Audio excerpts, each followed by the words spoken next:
I seen enough sacrifices when mama making. She said prayer move mountains, so Jah I put my faith in. Go hard for the paper, soon reap the rewards of your labor. Tell them we gon' knock it on failure, we born to be greater. Believe, every ghetto youth with a dream you can achieve. Work hard to reach your goals, remember say God not sleep. All we need is faith like a mustard seed. Please just believe. Me feel it when David say, as I walk through the valley of the shadow of death, Lord protect my every step, I will fear no evil.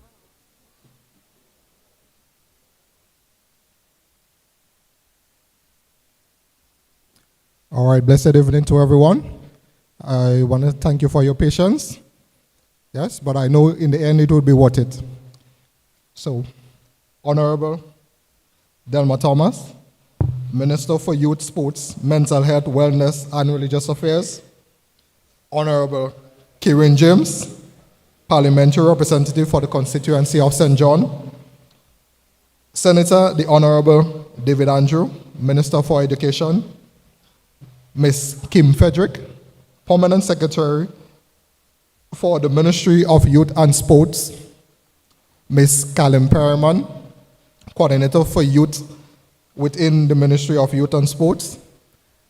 Staff from the Ministry of Youth and vibrant people from St. John, welcome. My name is Richard Jurakan and I will be your host for tonight. So welcome to Youth Talk St. John.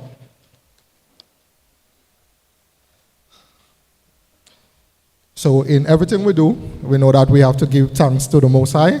So I will now invite Mistress Vadisha Morris to bless us.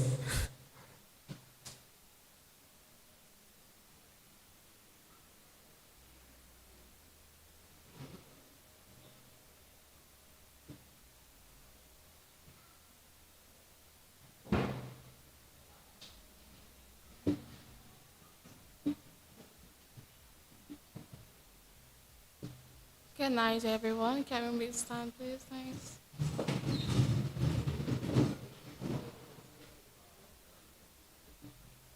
Can we all please bow our heads as we reverend God? Dear kind and Heavenly Father, as we are about to hold this productive session, I ask that you please guide and let it go smoothly. I pray that whoever is on their way may get here safely, hasten their steps. I pray that you give us the will and courage to view our opinions here tonight. I pray that we get the answers to most of our questions being asked. I ask that you please give us the knowledge, the peace of mind that whatever we may do will flow good. Father, I ask that you bless our hearts here tonight. That we may leave here with more knowledge than we came in here tonight, Father. I ask that whatever is being discussed here tonight, we take it into kind consideration. Father, I ask that you please give us the respect of manner while asking certain stuff, Father God. Because without you here tonight, nothing will go smoothly. Father, I pray that everything here tonight will take charge, dear Lord Father, as we go through this night. I pray that when everything here is done and over, dear Father God, that you guide us back home safely. I pray that everyone here will be very mindful and don't be afraid to view or to talk whatever is on their mind. In Jesus' holy name I pray, amen. Can we all say the Lord's Prayer, please? Thanks. Our Father, who art in heaven, hallowed be thy name. Thy kingdom come, thy will be done, on earth as it is in heaven. Give us this day our daily bread, and forgive us our trespasses, as we forgive those who trespass against us. And lead us not into temptation, but deliver us from evil. For thine is the kingdom, the power, and the glory, forever and ever. Amen. Thank you. Okay, thank you very much, Mrs. Morris, for inviting the Lord's presence and blessings over these proceedings. Please remain standing as we now invite Miss Kerryne John to come and sing the national anthem. Ms. John.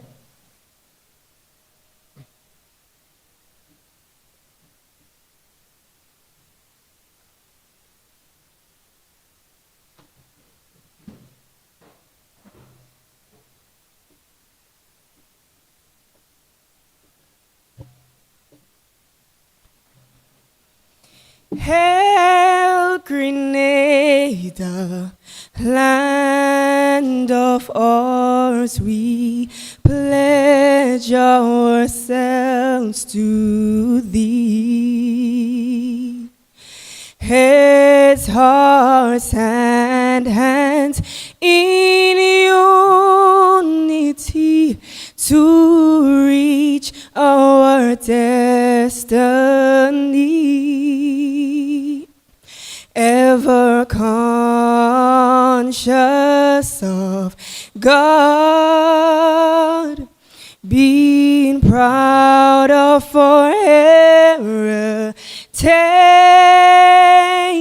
may we with faith and courage aspire, build, advance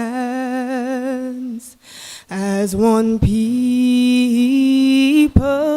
one family.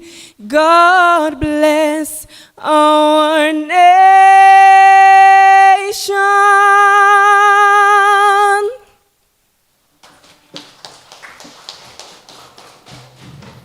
Thank you very much, Ms. Kerryne. Now you reminded us how sweet Grenada is. Have a seat, please. Thank you.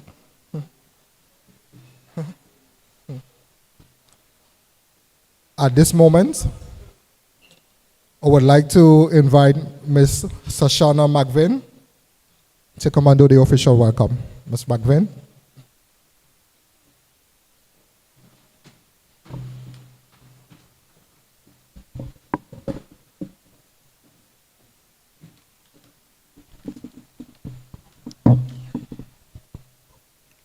A special good evening is extended to Honorable Delma Thomas, Minister of Youth and Sports, Mental Health, Wellness, and Religious Affairs, Honorable Kerryne James, Parliamentary Representative of St. John, Senator the Honorable David Andrew, Minister of Education, to Ms. Kim Frederick, Permanent Secretary of the Ministry of Youth and Sport, Ms. Carlin Perriman, Coordinator of Youth in the Ministry of Youth and Sport, other members of staff in the Ministry of Youth and Sport, special invited guests, media representatives, and to you, our distinguished audience, members of the communities, and to our gifted young people of St. John, good evening.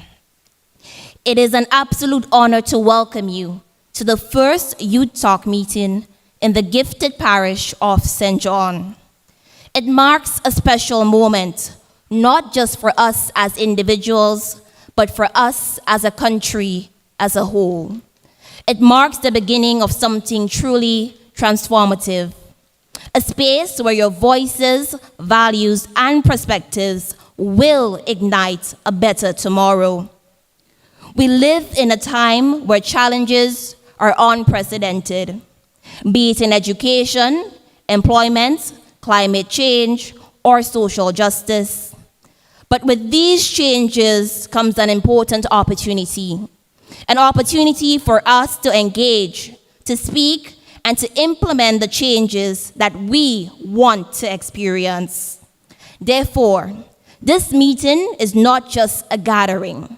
It is a platform for us to express our ideas, raise concerns, and offer solutions to the policies and issues that impact the livelihood and future of our Tri-Island state. It is of utmost importance that I remind you that this room has a combination of great minds that are filled with creativity, passion, and ambition. You are the heartbeat of this nation. You are the future leaders, thinkers, and innovators. Too often, the youth are overlooked, misunderstood, or dismissed. But that changes tonight. In this very moment, your voices and actions are the beacon of change and prosperity. As you engage in tonight's discussion, I implore you to be bold, respectful, and most importantly, be open-minded. Listen to your brothers and sisters, because solutions can come from collaboration and shared perspectives. Remember, dialogue is important. You are not just the future, but you are the present. Your ideas, your energy, and your determination can shape the policies and programs and the society that we live in. As we gather this evening, I extend my warmest welcome to every one of you. I welcome you to express yourself. I welcome you to change. I welcome you to democracy, and I welcome you to evolution. Thank you.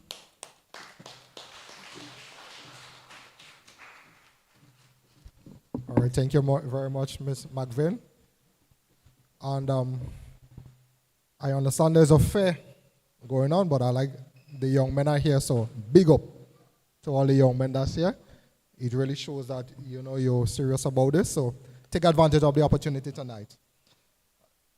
So as we move on, I would now like to invite Senator the Honorable David Andrew to come and give us a few brief remarks.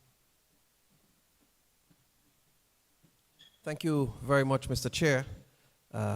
Good evening, everybody.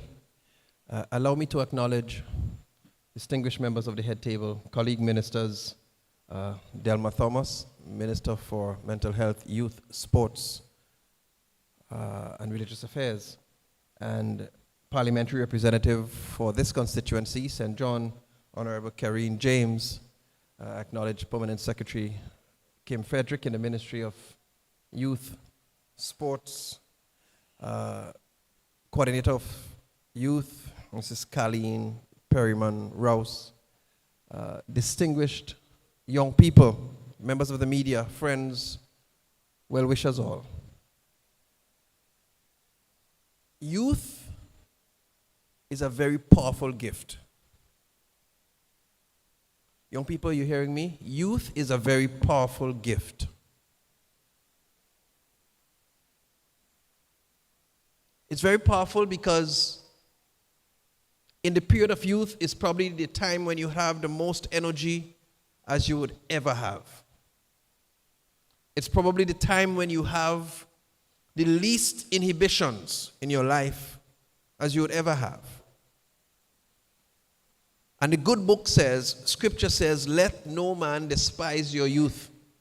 In other words, do not allow anybody to look down upon you because you're young. Yeah, do not allow anybody to second guess you and say, well, you're young, so you can't. It says, let no man despise your youth. Do not allow anybody to look down on you because you're young or to take your youth for granted. But I want to say to you that that includes you. Because sometimes if we are not careful, we ourselves look down on ourselves, and we say, well, I'm young. But I have news for you. We go back in history, and some of the greatest inventions were undertaken by people who were young.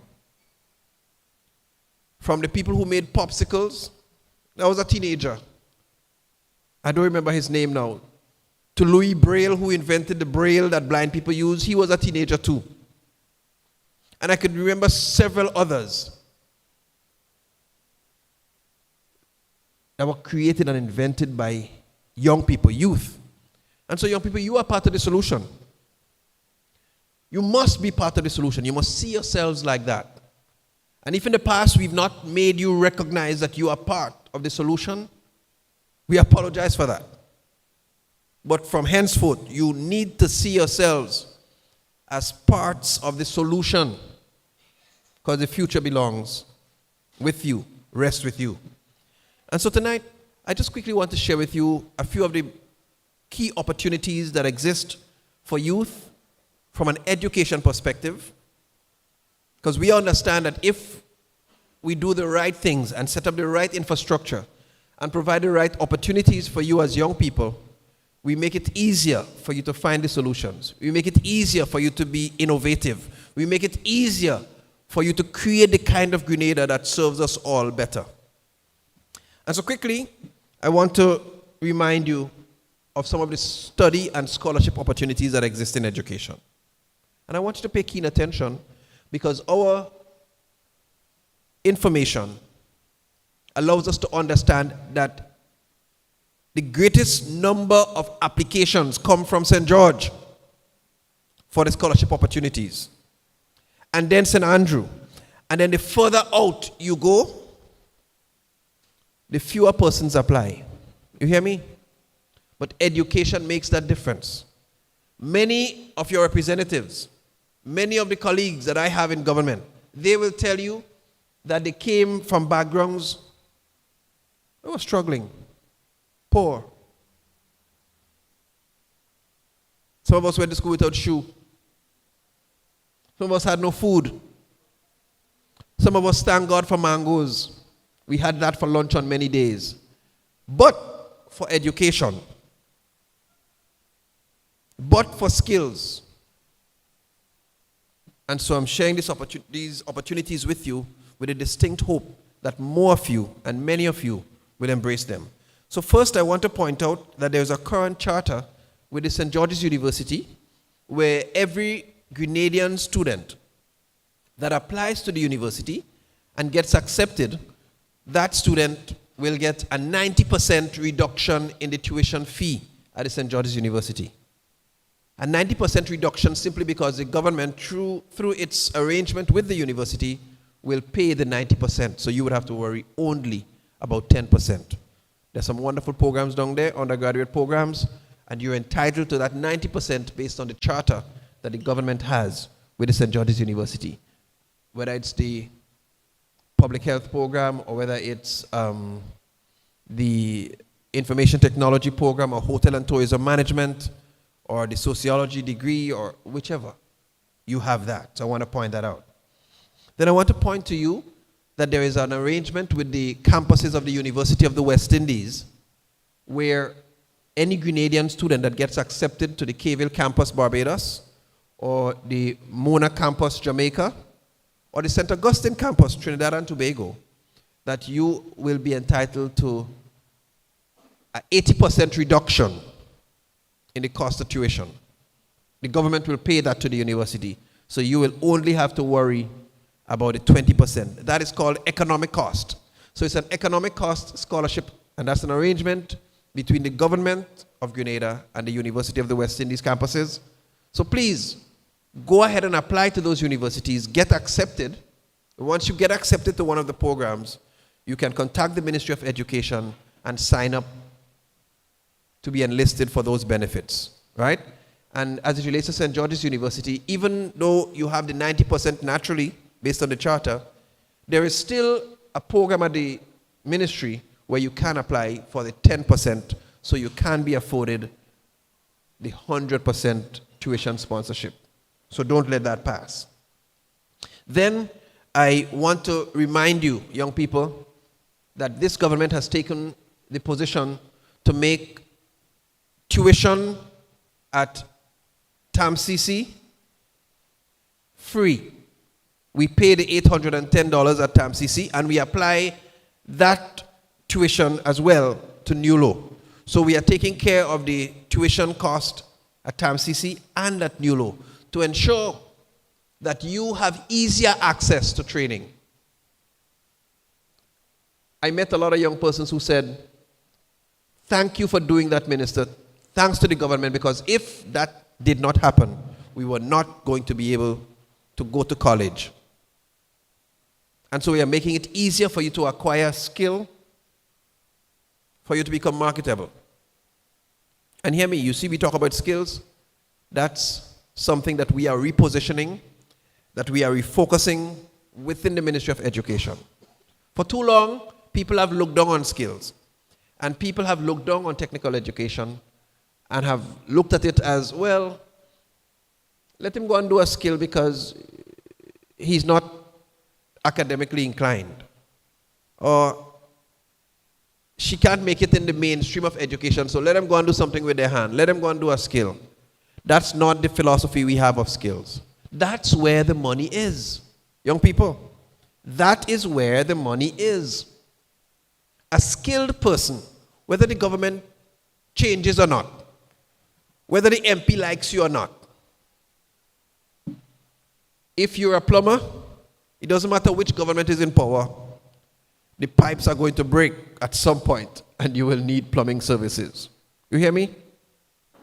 If you're an electrician, it doesn't matter which administration governs the country. There will be electrical challenges, there will be need to provide electrician services. And if you are skilled at your craft, and if you have the right work ethic, and you are diligent and dependable, after a while you're calling your price. You hear me? You'll be calling your price and they say, listen, I'm working for this. I was sharing with a couple of the young men just tonight that in the area of refrigeration and air conditioning, I know of one young man who lectures in air conditioning and refrigerating, who supervises the repair and maintenance in some of the hotels, and who has private work that he has to say, listen, you have to wait. You have to wait before you get your work done. That's how booked up he is. One man in one area of skill. He's competent and his services are needed. And with these days where everybody needs comfort cooling, AC and refrigeration, that's a big deal. And so we want to make it a lot easier for you. We are making it a lot easier for you, but we want to encourage you. Don't see it as an afterthought. Take it seriously. So that's available to you, the free tuition. And I want you to remember that. Don't ever think it was always so. It wasn't. And then we have a very interesting program that you would hear a lot more of very soon coming. It's called the First Generation Scholarship Opportunity. That opportunity will see every year 50 students from Grenada getting fully funded to pursue a first degree with the university, Monroe College. They have a campus in New York and they have a campus in St. Lucia. We have already signed up. We've met with the president of Monroe College. We have an agreement. That mention is up for discussion or review at the cabinet level, so that in January 2025, we will have the first cohort of persons who, mind you, when I say first generation, let me explain what that means. It means that you must be the first person in your family to be pursuing a bachelor's degree. So it's not for people whose parents have masters already or whose parents have degrees. You must be the first person in your family to be given that opportunity. That's what we mean when we say it's a first generation scholarship opportunity. So if in your family nobody has a degree yet, you might well be one of the lucky ones to be the first person in your family to get a degree. Remember, the government has a plan to ensure that we have at least one university graduate in every household. And so these are steps that we are taking to ensure that we move closer to that goal. And when we have the first cohort in January, come September 2025, God's willing, we'll be having a second cohort of 50. And in the next September, another 50. And we'll be going on like that. And the government will continue to pay, partially sponsored by the government and Monroe University, to ensure that these areas. So go online, start checking out Monroe College, Monroe University, see the programs they have, see if you're interested. At the end, you will have to apply and get accepted before you can benefit from that program. But I'm just telling you, these are just some of the opportunities that we have in education, and we are excited. Along with that is the plan to mainstream skills in schools and to build centers of excellence. So that at some point you will hear a bit more of it, where when you get to at least third form in secondary schools, we will allow you to be able to take a track where you can do skills and you can get trained to the highest level. So you after third form, you may not necessarily remain in St. Rose, or you may not remain in McDonald College, or at SAS, or GBSS, or PBC. If you're interested in hotel and tourism management, we'd have a hotel school. So you can, from there, go on, and we want competence. We don't just want somebody to say, well, I could lay blocks. We want to be able to train you to the highest levels. So we have master builders, and we have persons who are master tilers. Because you know, when we come to building the sophisticated edifices in Grenada, we still have to import the people for the fine finishes, for sandals and for silver sands and those places. We want to change that. And so we'll do that for our construction school, we'll do it for a hotel and management school, we'll do it for marine studies school, where both building and fishing and all of these things are taught, marine studies. We'll do it for technologies, because we know technologies are changing, and the drone technology and the coding and cybersecurity, all of these things will be taught and pursued there if that's your area of interest. So we're going to make some changes to the system, and these centers of excellence will become part of the school system that persons will go to. And they'll also be used for retooling and reskilling people within the community on evenings and at night times. So we're excited about that. It's already, the submission is before the cabinet. Lots of discussions went into it already. And as early as next year, God's willing, we'll be having the first 2 coming on stream. Some are already being worked on. The background work is being done. So I'm excited about many of these opportunities that we have available for you as young people, as we move to transforming education. Because if we transform education and we make it more accessible and we make it more relevant, that's a big point, because if you're coming out of school and you can't find a job, if you're coming out of school and what we teach you in school is not relevant to what the world of work needs, we are wasting our time, we're wasting your time, we're wasting life, we're wasting resources. We want to change that and make sure that when we pass you through the education system, you are more work ready. You are more prepared for the world of work. And these skill centers, as we revamp the system, is part of the transformation. They're part of the transformation that's going to prepare you better, as a better fit for the world of work. We are excited as a cabinet, as a government. I'm excited as Minister for Education in this period with all of the opportunities and options available to you through education in this period. There are many other opportunities, but I've just presented those for you in education. Thank you very much for listening, and have a great night. All right, thank you so much, Senator the Honorable David Andrew. So, for the reminder that education is key. True story. Growing up in school, I'm the only person who turned out to be what I wanted to be. Because most persons want to be policemen, teachers, doctors. I'm the only one who was successful. I wanted to be a big man, so I got through.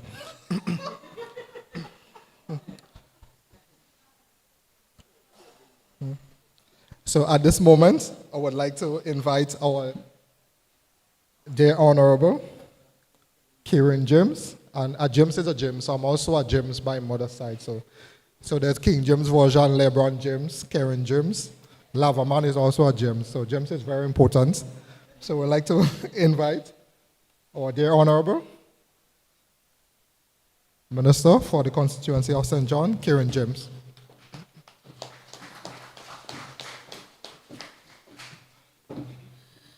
Thank you, Mr. Chair. Good evening, everybody. Okay, so this is a youth, Y-O-U-T-H, talk. So we go try again, because I am talking and I'm a youth, and I want to hear you as well, all right? So good evening, everybody. All right, we sound like we're ready to wrap now. It's a pleasure to be here and to witness this edition of Youth Talk put on by the Ministry of Youth and Sports. I want to first of all start off by recognizing and thanking my ministerial colleagues, Honorable Delma Thomas, Minister for Youth, as well as Minister for Education, for journeying all the way up on a Friday evening to be in the best place in Grenada. Wow, St. John. I also want to use this opportunity to thank each and every one of you. I recognize quite a number of faces, and I know on a Fridays we have our tradition here in Gouyave, and it is our time for us as young people to detox, socialize, have a casual drink with friends and just chill. And so your presence here this evening to ensure this successful event cannot go unnoticed, and I am very much appreciative of the fact that you took the time out to come here. I wouldn't be lengthy because this shouldn't feel as though we are giving or I am giving a lecture to you. I am more interested in hearing your concerns, hearing your suggestions, and just hearing you on a whole as to how we can, develop and how we can ensure that we enhance, or that I enhance in your capacity as parliamentary representative, you as an individual. My role as the parliamentary rep for the constituency is not only one that should be focused on infrastructure, it's not one that should be focused on instant gratification, but I believe that my tenure as a parliamentary representative should be remembered by, one, me being a youth, and two, me empowering, good evening, Harvey, it's nice to see you, and two, me empowering young women and men within my constituency to break some of the generational curses and to break some of the generational, things that we've been through. Not all of us are privileged or was privileged to grow up in households where we had gold or silver spoons in our mouth. Some of us had to work very hard. Others had to work very, very, very hard to make a life for themselves and to establish themselves. And so what I want for you to do for me this evening is for you to be honest. Sometimes honesty can be hard to swallow. It might be something that we think we may not be able to handle, but I can assure you that my back is broad, and so I don't want you to leave here without none of you talking. I want to ensure that at the end of this evening's talk, that I hear from each and every one of you. So there's a deal? I ain't convinced. There's a deal? Nos, there's a deal? All right. I just want to say welcome. And as I mentioned, I don't want it to feel as though it's a lecture. I would honestly prefer us to be in a soccer mode that we interact more. I don't like the table and chair, and I feel distant. But protocol is established, and I am a humble servant, and I would follow the protocol this evening. But Minister, if I break the protocol a little bit and I come down and I take out my shoes because my shoes is really muddy. I had an event before this one. So if I take out my shoes and I come down a little bit, it's because I want to be comfortable and I want to ensure that the young people understand that they can relate to me.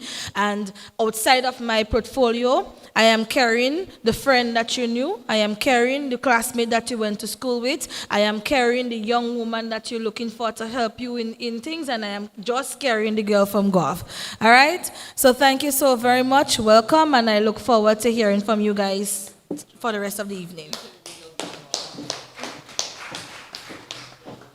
All right, thank you, Minister, but I would have to differ.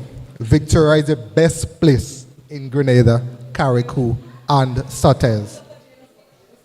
I am a James, but Victoria is the best place. All right? So thank you so much, and the invitation is open, Don't feel shy. As she said, she's willing to hear any questions. There's nothing like a stupid question. Just ask, and then you will get the necessary answers, yeah? Thank you. All right. So you're here.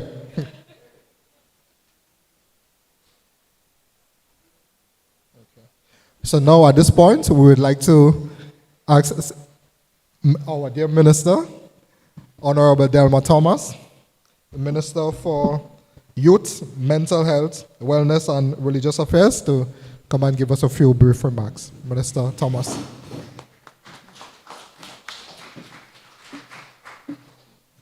And it's indeed brief remarks because it's your safe space and not mine. My daughter and your parliamentary representative, Honorable Kerryne James, my colleague, David Andrew, Permanent Secretary, Kim Frederick, Coordinator of Youth, Ms. Carlin Perrimon, staff of the Ministry of Youth, our wonderful young people of St. John's, good night. How are you doing tonight? Good. So, as the Ministry of Youth and Sports, or Youth, we decided to go around the country engaging our young people, bringing you into safe spaces where you can express yourself on the plans and programs and the issues that affect you. So the plans and programs that you want to see and the issues that affect you as young people from realizing your dream. And as a government, how we can work together to ensure that you realize your truest potential. And so that's why we are here on a Friday evening in the parish of St. John's to rap with you, to hear from you, to engage you, to inspire you, so that you can be the now. And your representative, your candidate, one of your candidates said, youth is not only supposed to be the future, but the present. And you are the present. The very fact that we're sitting here, your parliamentary representative is a young person. So that speaks to volume of the government priority in young people. And so we will do what it takes in terms of putting the necessary plans and programs in place to assist our young people. We know St. John's is the fishing capital, and so we are hoping to hear from you how we can help young people to involve in this very important trade. So it's your night, it's your safe space. I look forward to hearing from you, your ideas, your questions, your comments that will help us as a ministry to plan for you. And I want to also let you know that on the 1st of December, we are having a national youth rally where we will unveil what you are telling us. And so you are invited to be there. I look forward to seeing you there, and I look forward to hearing from you in the next few minutes. So have a good night.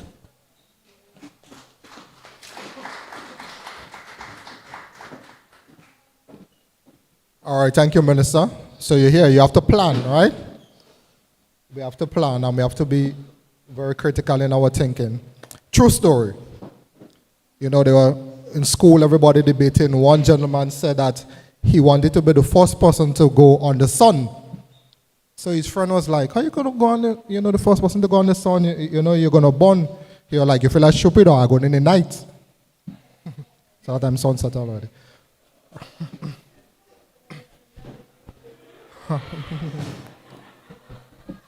So at this point, we should be having a little bit of entertainment. And I think one of the biggest songs for Carnival 2024 was from St. John. Yeah? One of the biggest songs. Yeah? So, Sokaiti. So at this moment, we would like to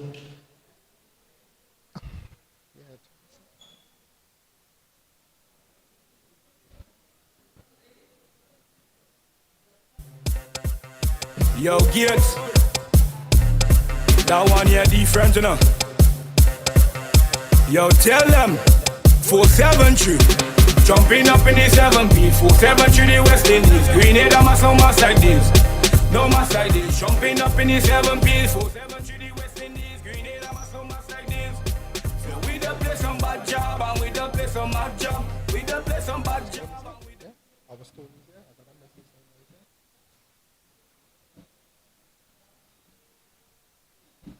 Okay, well, it seems like Sokaiti get the bicyclers here to comment, so.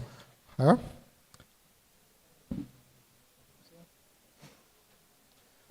So the whole purpose of this youth talk is for engagement, yes, and it's for the young people. So we want to hear from you. You know, that's the basis. So it's basically, you know, we want you to help us to help you in that sense. So now we're going to open up the floor for questions. So anyone, like, basically can come up, ask questions to the panel, and the answers would be relayed. Yes, so don't be shy. And as Minister said, she will call names. So, are we ready?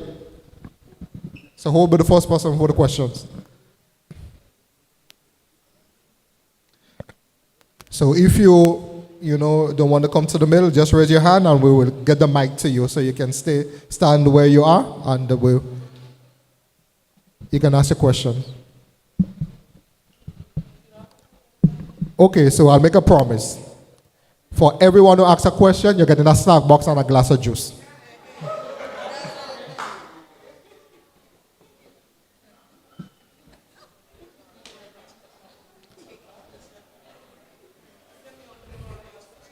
Okay, so the gentleman there with a white t-shirt.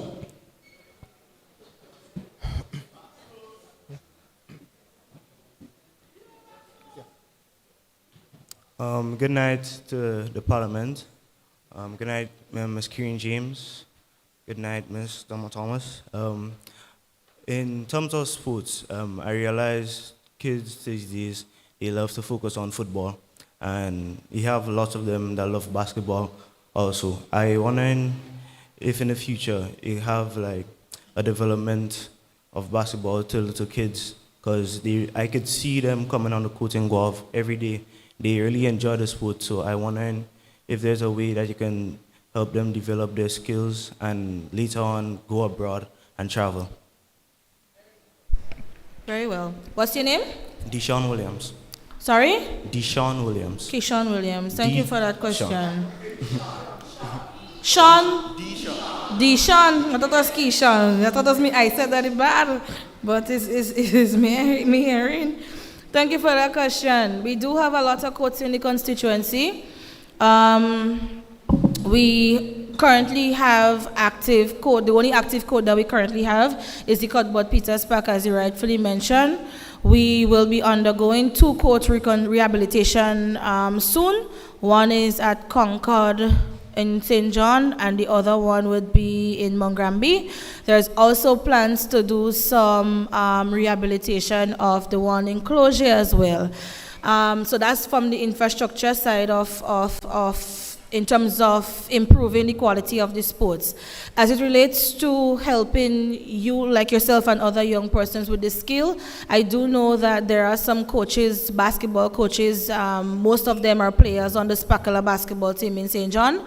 They do have an academy that's ongoing, and we have one of the best basketball coaches in the, maybe might I dare say, the OECS region or CARICOM.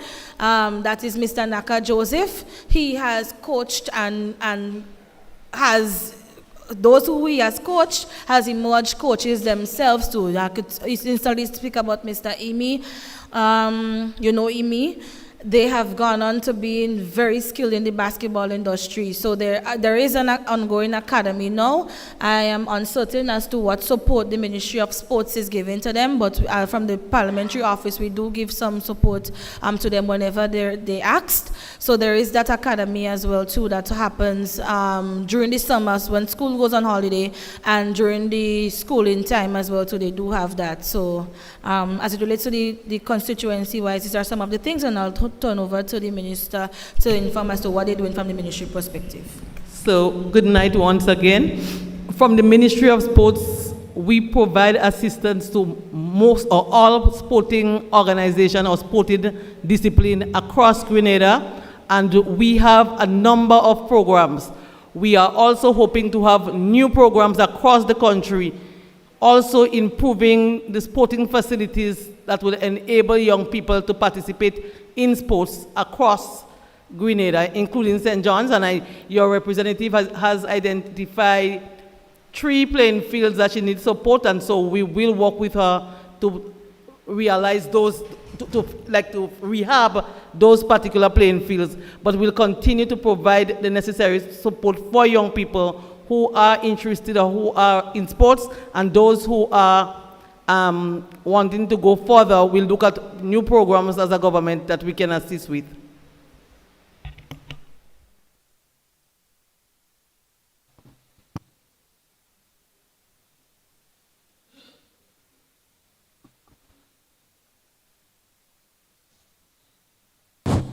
Okay, thank you.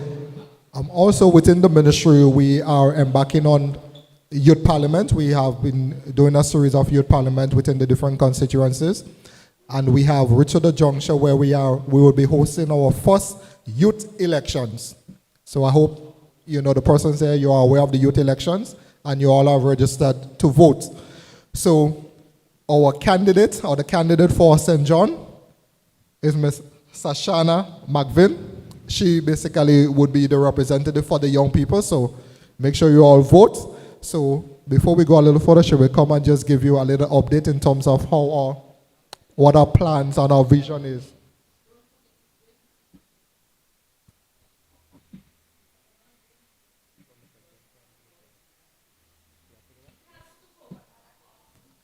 So Mr. Elon James, you heard, so I don't have to repeat. So Ms. Sashana McVin will just come and give us a few remarks about in terms of our vision for young people for St. John.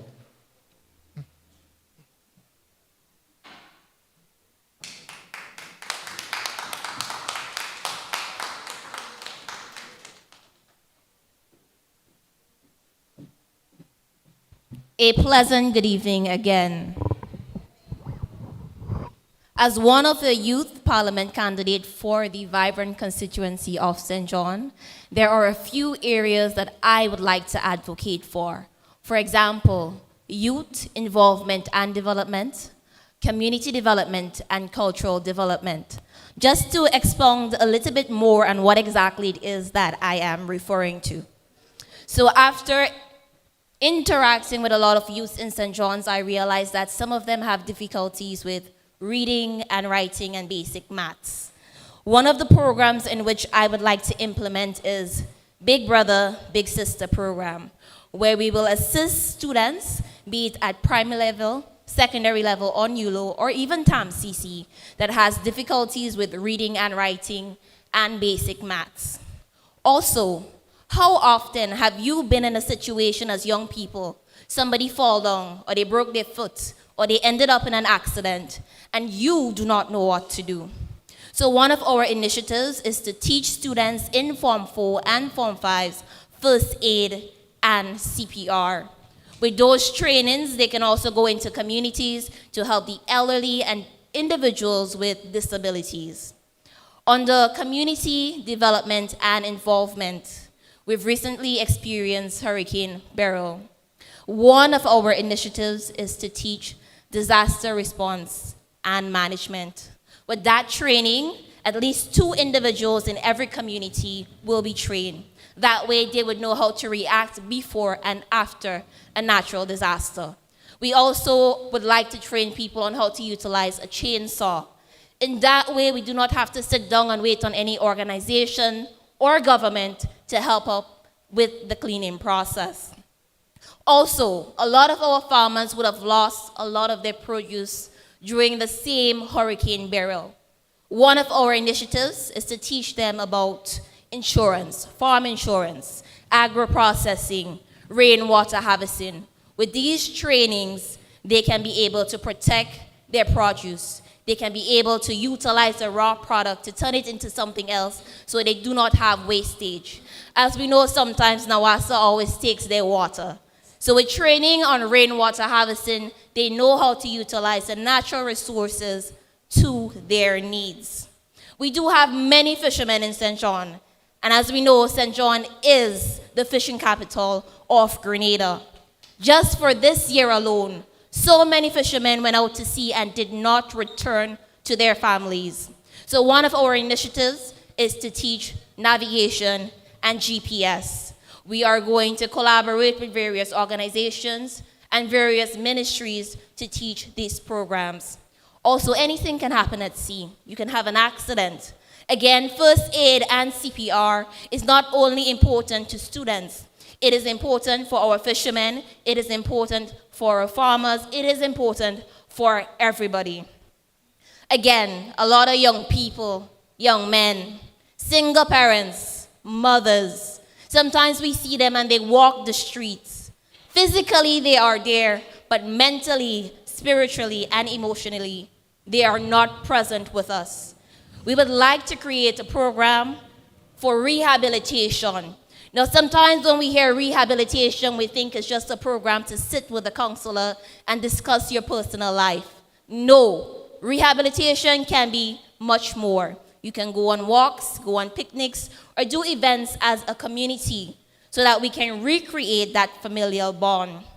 We have a lot of gifted youth in St. John, but their talent is not seen and not showcased. Therefore, we would like to try to bring back the talent shows in the schools, not just queen shows. Most of the five-star hotels, most of the people in entertainment, they come from St. John. We have the most gifted dancers, but their talents are not advocated, their talents are not seen. We have also collaborated with various artists to have students that are interested in songwriting, singing, producing, at least one student with one artist per year, so they have that type of mentorship program.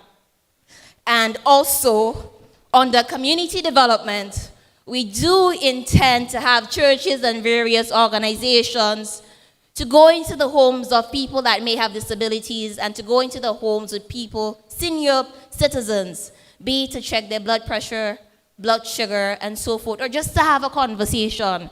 Remember, our history lies with the elderly people, and if we do not engage with them, if we do not speak with them, then our culture is lost.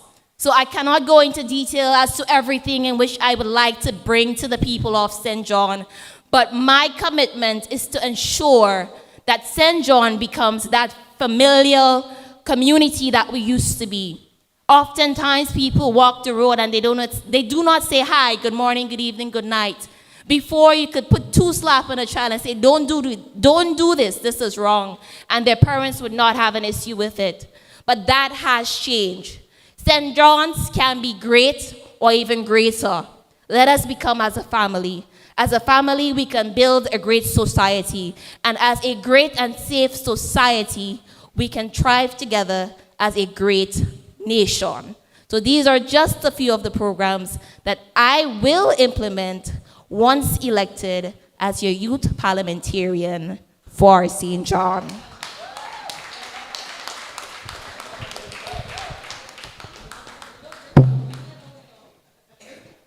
Well, thank you so much, Ms. McVin. And in the words of Kamala Harris, when we vote, we win. So go out and vote. I hope everyone is registered. I think the code is made available for persons to register. Yes, so the codes are available on social media platforms. Ministry of Youth, on Instagram, also on Facebook. All right, so go there and vote. When is the rally, Mr. McVin? When is the rally? The rally. Okay. Okay. So, any more questions? Okay.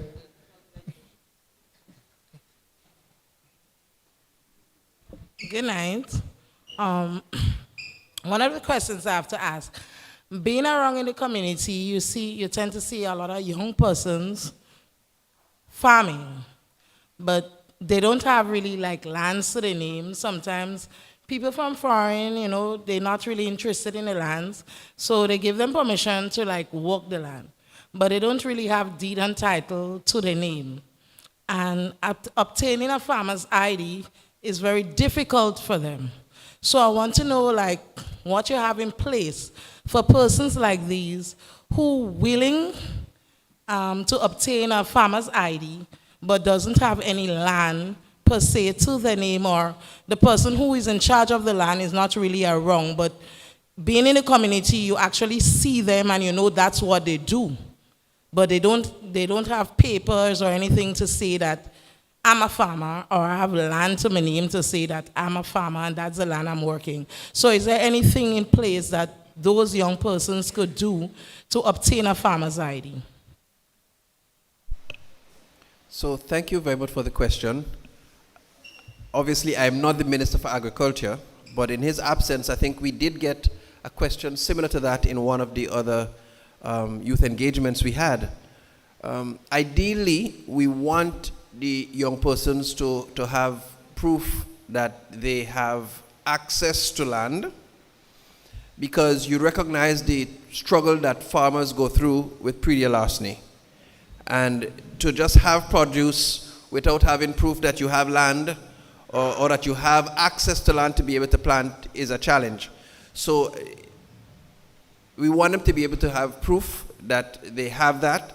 And I think working with the Department of Lands in Agriculture, I hope it's the right department I'm saying, but there is a department in the Ministry of Agriculture that will be able to guide them more specifically. We take note of that, but lands and survey, and they'll be able to assist you once you have proof of access to land. So if the person allows you to farm, a letter saying we've given permission, that's something that can work. Additionally, for persons who may not have access, the ministry has a land bank facility that's currently in operation, where the same persons that you speak of who might be abroad and may not be actively farming on the lands, we are working with some of them to have those parcels put in a land bank, along with some parcels that are state-owned that young persons can have access to, that they'll be officially allowed to farm, and it becomes easier there in working along with the Agriculture Department to be able to get a farmer's ID. But it's something we are prepared to work feverishly on to make sure more of our young people have access to those IDs to benefit there. Yeah. And to add to that, we do have the office in Black Bay. That's down below the road by the community center in Black Bay as well too. And they're very accommodating to helping a lot of young persons who doesn't have land. So what they would recognize and acknowledge as proof is if that young person can come with a letter, or if the owner of the land can issue a letter either to the person who is farming on the land or intends to farm, or they can directly send it to the district office. They would be accommodating and they would do their fact checking to ensure that that letter is a genuine and authentic letter from the landowner. I believe also, in addition to that, they would have to give a copy of the deed title.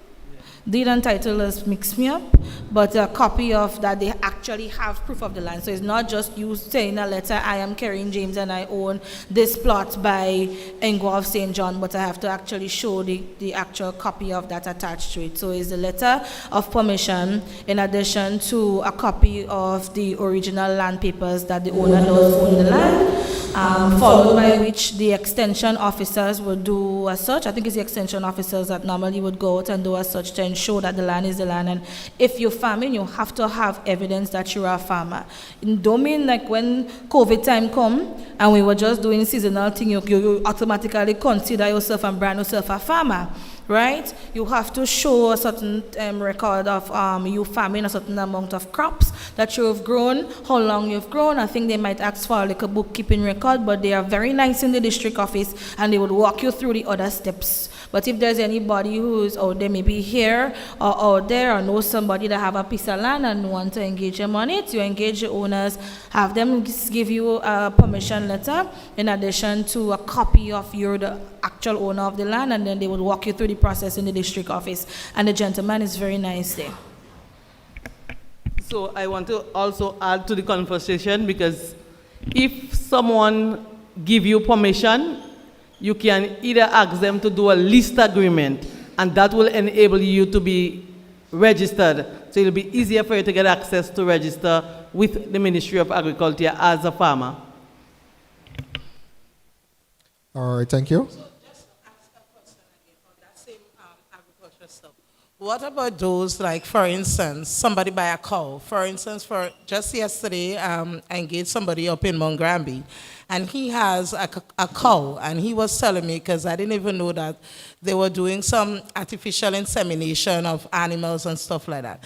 And he doesn't really have any land per se, but he has like a cow and stuff like that. And he's trying to, you know, as a young person, he's trying to get into this, to get a farmer's ID so he can get his cow bred. But he's having some difficulties in getting that because he doesn't really have land or anything. His cow is like grazing on other, plus people give him permission to tie his cow in their land and stuff like that. So he wants to get into the artificial insemination and things like that. So what is a process that he will have to go through so that he can get that ID so he can do this livestock artificial insemination? That is his first cow? Yes. So you have to show us he could be a farmer. Right. So, but on a more serious note, obviously it comes with a lot of public health challenges as well too, because if you don't have the right facilities, that means you are going to inconvenience your neighbors, and that's going to cause a public health concern. So first I would inform him, and he have it grazing all over, right? So I would probably inform him to, at first and foremost, see if he must have some space. If he's in Montgomery, he must have some space in the back of his house. From my office, we can give support to building a small pen for him in the meantime. Why the mic? I feel like I'm shouting. Right. So we could give some support to him to build it up, as we did for other persons with goat pens and all of that. We could work with there, and then I guess he'll have to show that he can manage only one cow, because he can't go from I just get a cow and I want a farmer's ID, you understand? So he had to show he could manage the one cow. But we could help him with building up the pen in the meantime, just so that his neighbors is not inconvenienced with the waste generated from the cow and all of that, and then we could take it from there. So if you think that he needs to get further guidance, he can always come to the parliamentary office, or he can go straight to the district office and they will be able to better guide him. And also in that regard, artificial insemination, that means you're breeding up, so at least you're getting a cowling. All right, okay. I think I saw Mr. Henry at the back. Mr. Henry? Sokaiti? Not yet? Oh, he's not feeling so well? Oh.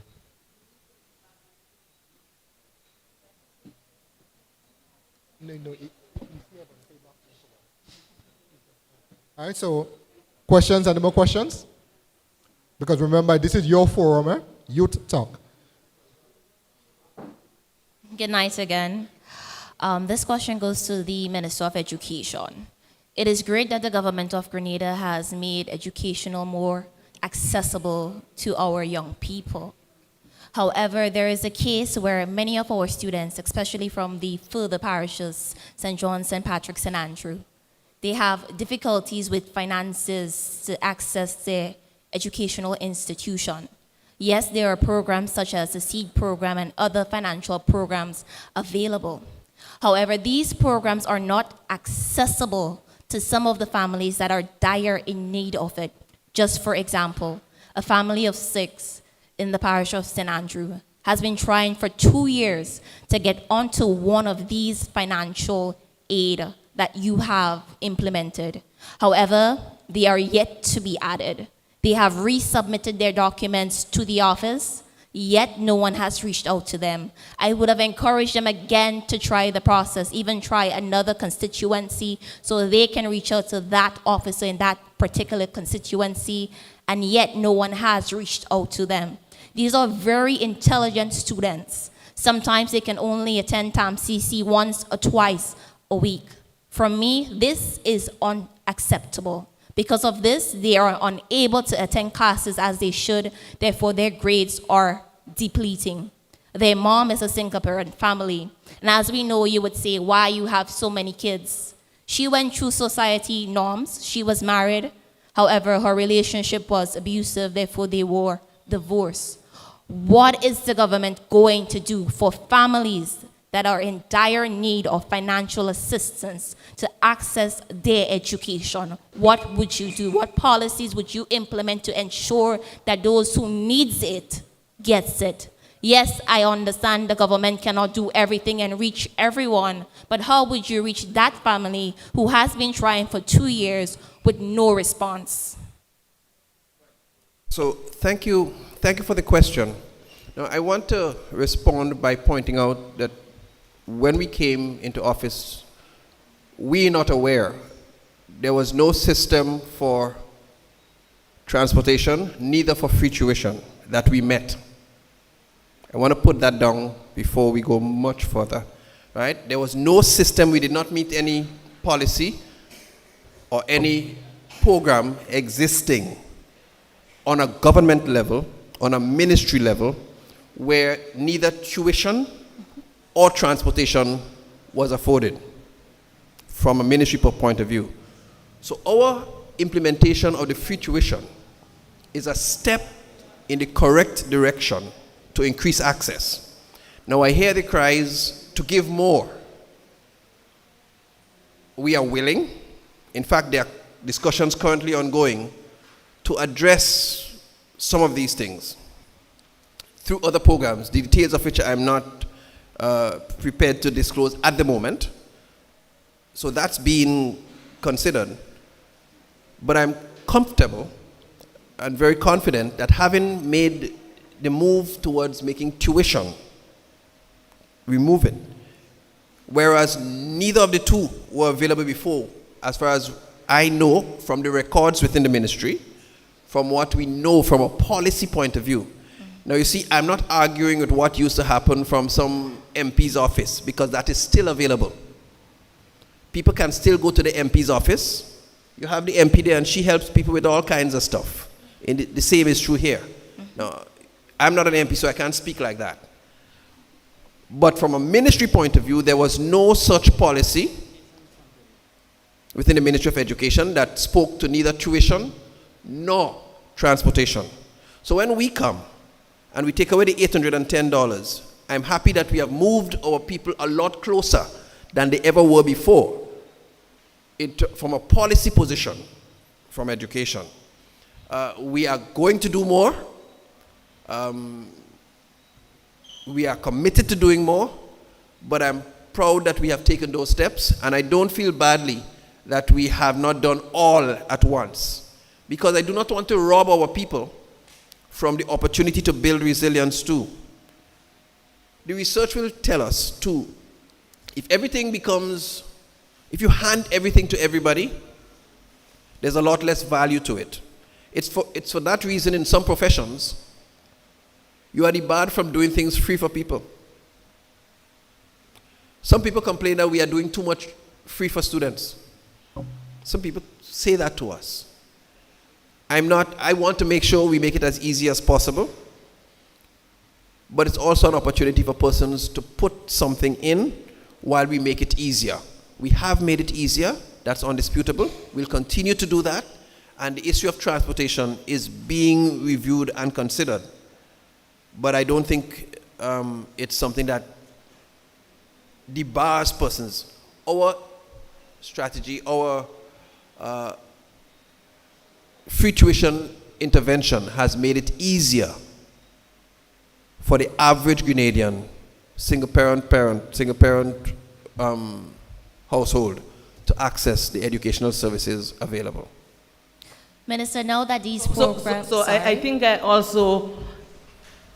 will be not good if I do not speak on that particular issue, having an appreciation that I was with the other government at the time. So there was no program under the Ministry of Education. There was a subjective program under the Prime Minister's office. So MPs would have identified persons within your constituency. You fill the form within the constituency, and these names were sent for assistance, tuition, and in some instances, the bus as transportation assistance. So it was not a wide program that everybody could have come forward and say, I can apply. There was no easy access. You had to go to the parliamentary office, and they will decide whether or not from the office. They will decide whether or not this person meet particular requirements to get those assistance. As a government now, we appreciate and realize that there are challenges. And so, just like you saw, there's criteria to get on the seed program. And as a government, we realize that we have to provide additional assistance. And as Minister Andrew said, we are in discussion because we are in the budgetary cycle, but we cannot give details. The details will come in the budget, how we will look at ways and means to assist the families who in dire need. Because there's this notion that you have to get everything. So your mother working, your father working, and you still think, well, the government should provide transportation for everyone because they have a program. So there will be a program that will provide for those who are in dire need. We believe in education. We believe in young people. That's why we are in Gouyave on a Friday evening. And that's why we are listening to you, hearing your comments, hearing the issues that affect the people of St. John's and the people of Grenada. And as a government, we are not on a charade for ourselves. We are here to represent the people of Grenada. And we say, let your voices be heard. We are listening to your voices. We are listening to the issues that confront you. And so as a government, we will deal with those issues. I just wanted to just ask a question. I'm not from St. Andrew, and still is a highly debatable topic. But I just wanted to stress, was it only within the 2 years she has been applying? Because since you said the students are going to TAMCC now, she did not apply even before that time to have any of the children on the program, only within the 2 years? Within 2 years, the kids were not in TAMCC as at the time frame. They were in secondary school and primary school. So she never applied outside of the 2 years for the students? Within 2 years only, she has been applying continuously up to last month. Only within the 2 years? Okay. So I see my seed officer in the back there. We can't put nobody from St. Andrews on St. John's seed, but I'm sure she might be able to get the number because I think all of them are supposed to be well connected. Mrs. Richardson, so she would be able to perhaps maybe liaise with your liaison. I mean, we have to work to help each other. I don't know who is the seed officer for St. Andrew, and I don't know which, there's four constituencies, so it would be useful maybe on the sidelines if you could reach out to either one of Minister Thomas or Minister Andrew to give them that, and I'm sure my seed officer would be more than willing to help to reach out to the seed officer. So you can give us that information with the mother, with the children, and we can follow up. There might be many other mothers with 6 children across Grenada who need our support. And if we believe there's only through education we can truly eradicate poverty. So as a government, we are committed to eradicating poverty, and we know it can only be done through education. So if it means that we have to give additional assistance to enable young people to realize their truest potential, then we are prepared to do that. Thank you, Ministers. I do apologize, but there might have been some misunderstanding. The question that I am trying to pose is, what policies would you implement to ensure that the individuals that have access to seed and other financial assistance are properly supervised to ensure that they need the assistance and not want it? I am one of the founding directors of an NGO, and based on research, there are some individuals that do not need the assistance, but due to connections, they are on the programs. How will you supervise and ensure the families that needs access to these financial aid receives it? Yeah, so that's obviously a different question from what I've heard. But nonetheless, now, neither of us sitting here is the Minister for Social and Community Development, under whose portfolio that will fall. But what I can tell you, I know they went through a process of vetting and recertification to deal with some of that, to make sure that some of the persons who weren't supposed to be there they were probably eliminated. And interestingly, I found that there were persons who were in very highly paid jobs, who were still receiving seed. We heard that report. We heard that there were persons whose children grew up and migrated and were living abroad who were still on the seed. So I think your point is correct. We found that from the recertification process, and some of these persons needed to be weeded out. And so I think that recertification has laid a platform for a more careful scrutiny and monitoring of who gets on. I know there are criteria for getting on. In fact, one of the challenges that people meet, it's quietly one of my frustrations. Because even when I meet somebody in the community and I personally think, listen, this is a poor man, this man needs to get on, I will bring the information forward. I will say, this is the gentleman, this is his contact, this is his age, or whatever it is. But still, that has to pass through a matrix within the ministry. It has to pass through a system that either approves or disapproves, and depending on how tightly you follow that. Yeah, and if you input the information accurately and truthfully, then you either get approved or you denied.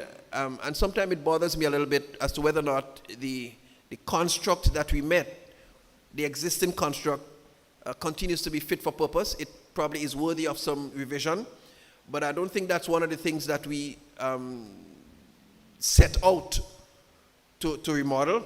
It does need remodeling, and it will get the attention in due course, but I don't think it's one of the top ticket items. We didn't get a mandate for that. So it's something we're going to look at, but I do say I share the concern, but I know that the recertification is establishing a platform for more careful monitoring and scrutiny to make sure that the persons that duly deserve it get on and benefit. Yeah.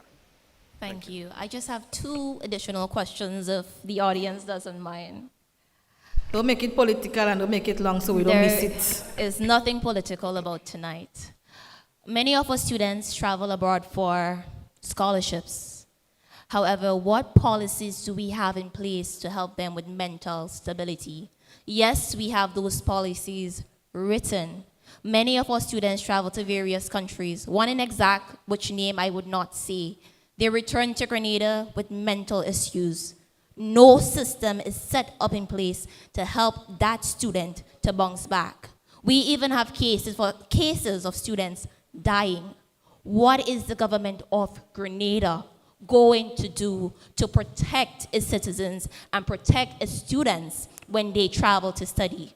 Yes, there are diplomats in those countries to help, but most of the time, they are not there. It's just written on paper.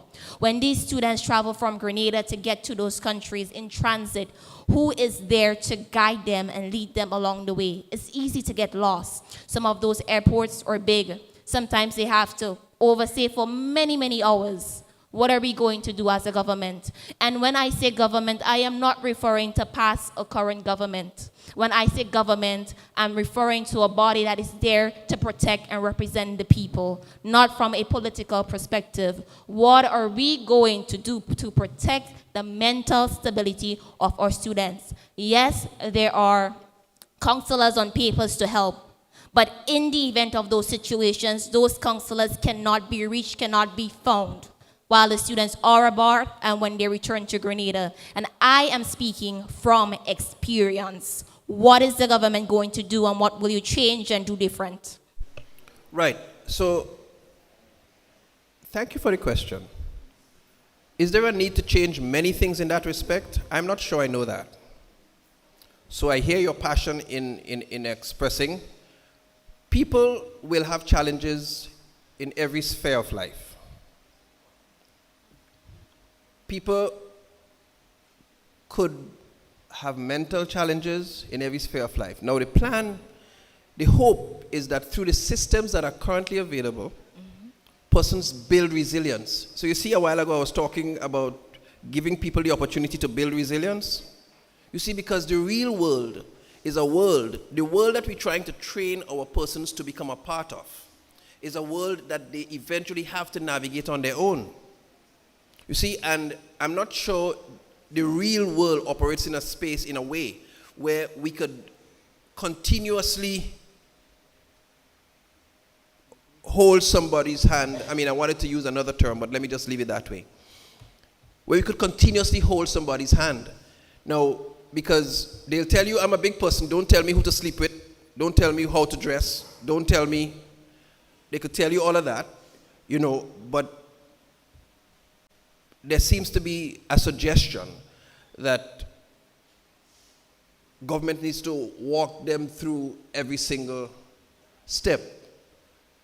Higher studies, by its very nature, means that this is an individual who's prepared to navigate new territory, who has a certain degree of capability to circumvent, to navigate, and there are the structures already there. You've spoken well about our ambassadors and our consulates. There has never been a situation that I have become aware of where our ambassadors and our consulates have not become involved in. Recently, we've been in touch with our ambassadors for Cuba in relation to conditions for some of our students there and how we could support. Letters, food supplies. We had the unfortunate situation of a student dying in one country. The government moved in. We paid the fees to bring the body back home. I know of that, you see. We worked closely with the embassies there, so there's always that support. Our students are always, as far as I'm aware, in touch with. Now, the issue of traveling and whether or not, if somebody has a problem on an airport, the consulates are still there. I know there was a group of students that went to do something in some territory, and they had some challenge and they had to be held at some point. The Ministry of Foreign Affairs got involved and reached out to the consulate. So we have those provisions, and I know they normally support our students. So once the appropriate contacts are made and students leave as part of an official delegation from Grenada, or you see students leave and we don't know they're going, I'm not sure we could offer the support if we don't know. But once we know that there are students from Grenada going to study or going someplace and they're going on some scholarship or some support from the Grenada, I'm aware that that support system is always there for them. So I hope that answers your question. But yeah. Yeah? And if you felt, I mean, my colleague here is telling me you have personal experience, so I'm not sure I'm aware of whatever the personal experience is. If you would want to chat with us a little bit afterwards, and if there's something we can do more personally in your particular circumstance, we'll be happy to do that. But I do think we do have quite a fair measure of systems surrounding and available for support for our students going to various places on scholarship programs through the ministry.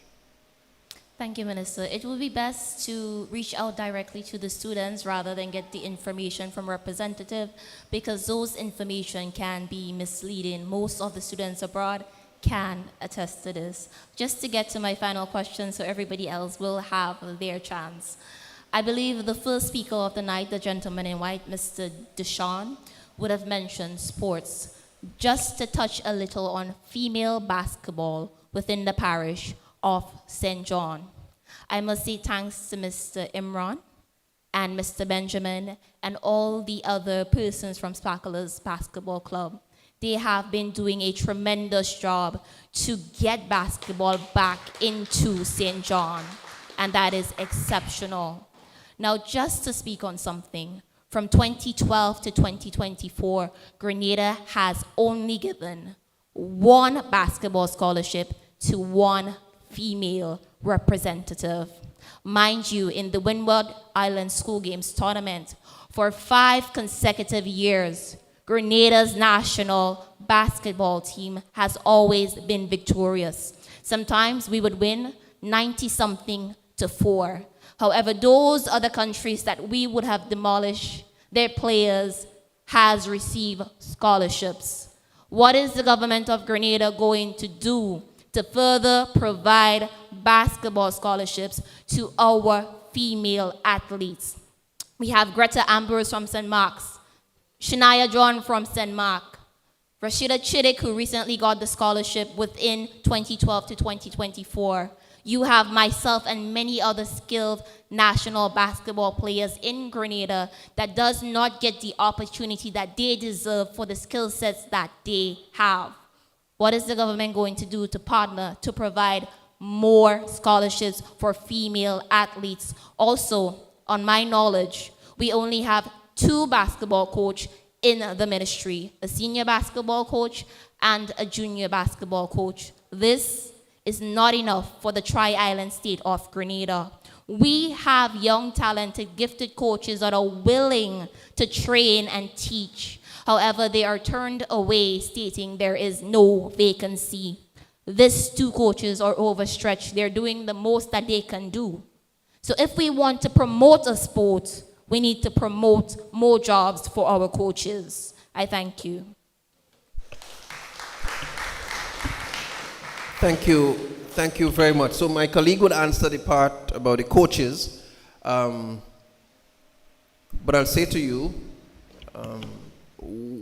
we are keen on providing more opportunities for our persons, young persons in sports. Admittedly, we have supported a lot more athletes in football, athletics, because they've come to us, yeah?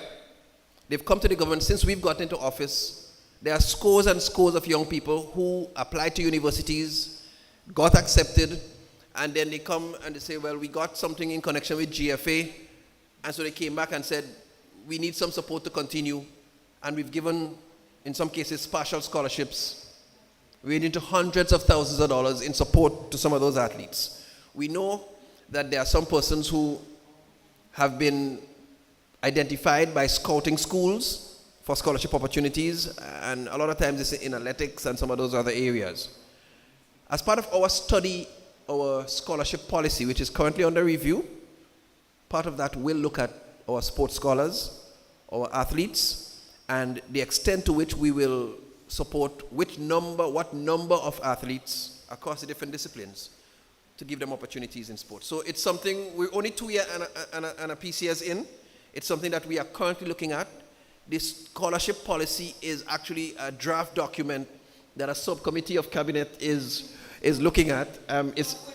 Yes, 2 of which are on the table, so I'm looking at my colleague here. So it's something that we're working on, and we give our commitment that it's going to come forward, you would hear of it, and it will include more scholarship opportunities for different sectors, and sports is one of them. And by the way, there's also going to be a center of excellence for sports and fitness, and through that medium, we'll be able to, somebody's asking if it's in St. John, I'm not sure about that, but we'll have that, and through that avenue, we'll be able to identify a lot more for our sporting talent and push them all the way through all up to studies. So the prospect is bright, but I like your energy and your forthright questioning. You put it to us, and you make us have to respond appropriately. We thank you for that. Yeah? Blessings. So if I say to you that I can answer the question about how many basketball coaches we have, and whether or not within our estimates we are looking for more, I'll be dishonest. And I will not sit here and be dishonest to any young person. So what I can say, my PS is here, and I guess she's taking notes. We will look at that particular issue. We know in other areas like cricket and athletics, and so we have the request, and it is part of our budget. But in terms of basketball, that have never came to me, and so we will look into it.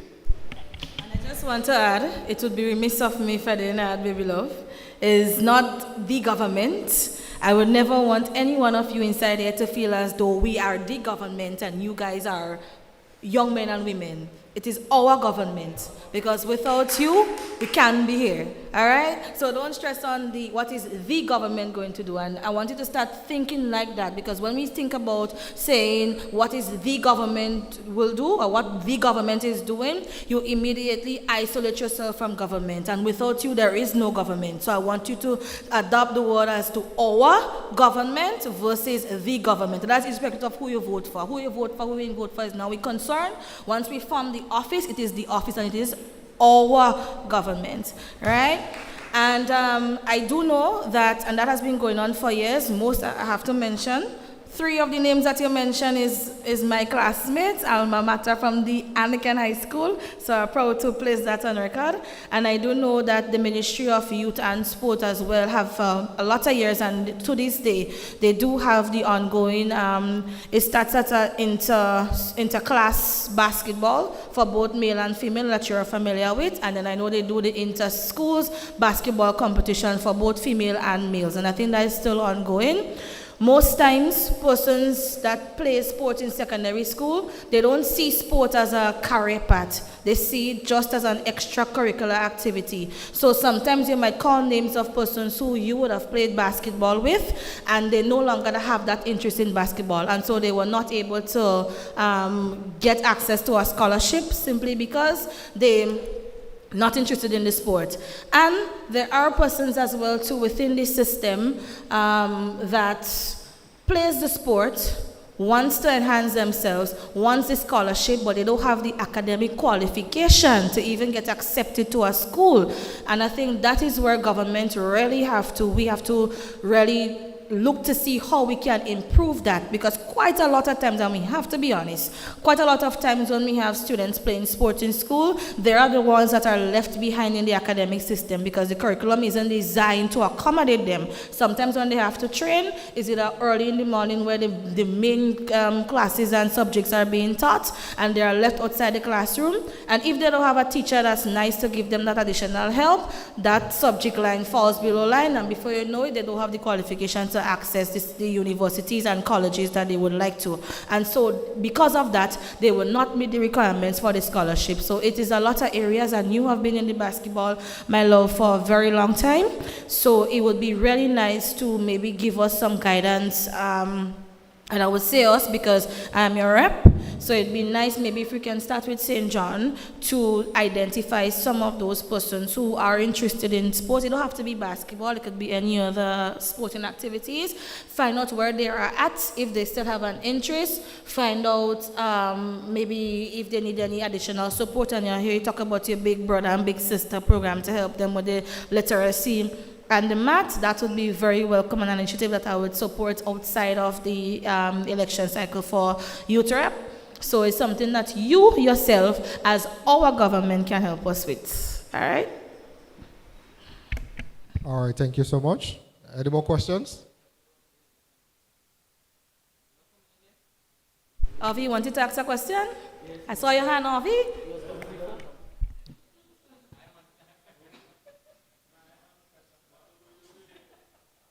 Remember who asked question juice on a snack box, huh? So. Ollie, don't be shy.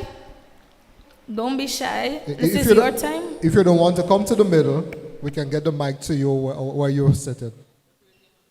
Huh? Just raise your hand and the mic will come to you. Or we will come down, and we go do it in classroom style, and we go one person at a time with the microphone.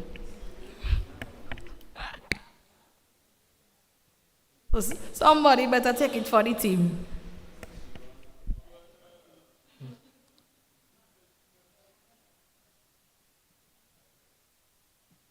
Dear classmate, do you want to come and ask a question? I'll speak for some of us in St. John tonight. Hopefully somebody will come up after me, yes? Okay.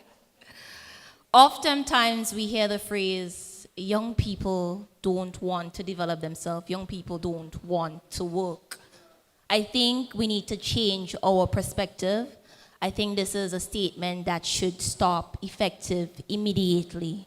We have so many young people out there, especially in St. John. They have the academic qualification. They have the skill set. However, the accessibility to employment does not present itself to them. They would have sent out countless applications not to receive any. And in terms of their work ethics, it is excellent. It is not a character or personality issue. However, we do have people in the public and private sector that occupies those jobs. However, they are not functional, as I should say. How do we push our young people to continue to educate themselves when after returning to Grenada or after educating themselves here at home, be it with the academics or skill sets or soft skills, that they are still unable to get a job. Yes, there is the empowerment program. Yes, there is the Imani program. Yes, there are other programs available. But what are we going to do outside of these programs? How will we reach the youths that are not able to join those programs? Remember, we have a number to stop at. Yes, the program will continue, but how do we reach those young individuals that are yearning to work, that are yearning to develop themselves, however, they do not have the access to employment? So thank you again for that question. I think the very scenario that you pointed out is evidence that our education system has failed our young people. Because if there's truth to what you've said, and there is, that there are lots of people who come out educated but they can't find a job, it means that our education system has been churning out people for positions that are not readily available. You understand what I'm saying? And that is a problem. And that is why we are keen on transforming some key things in education and making sure skills, for instance, skills become more centrally placed within the education system to make sure that more persons are churned out and are work ready, are job ready. The reality is, the number of persons or the number of applications that the Ministry of Labor gets for persons to get permission for foreigners to come into work tells us a story. And it tells us in which sectors we have the greatest set of applications, because they say they can't find persons. Then the fact that a lot of our programs, a lot of people pursue, last night one member of the head table was commenting, a lot of people pursue associate degrees in some areas where if you don't go higher, it almost puts you in a dead end. You see, some people do an associate degree in psychology. Now, I'm a psychologist, so I love the area. But you do an associate degree in psychology, you come from TAMCC. It doesn't quite equip you to teach because it doesn't have the content in a particular area. It doesn't equip you to practice, because to practice you need at least the master's level based on Caribbean Psychological Association standards and international standards. You don't have that. It doesn't give you the minimum to enter as a guidance counselor, let's say in a secondary school, where you could be supervised by somebody with a master's. So it leaves you in that little space there. Except you are prepared to go higher, you will be trapped there. And so some of these things keep happening, and we have not arrested it over the years. So that, in my view, contributes from a systemic point of view to some of the challenges that we've had.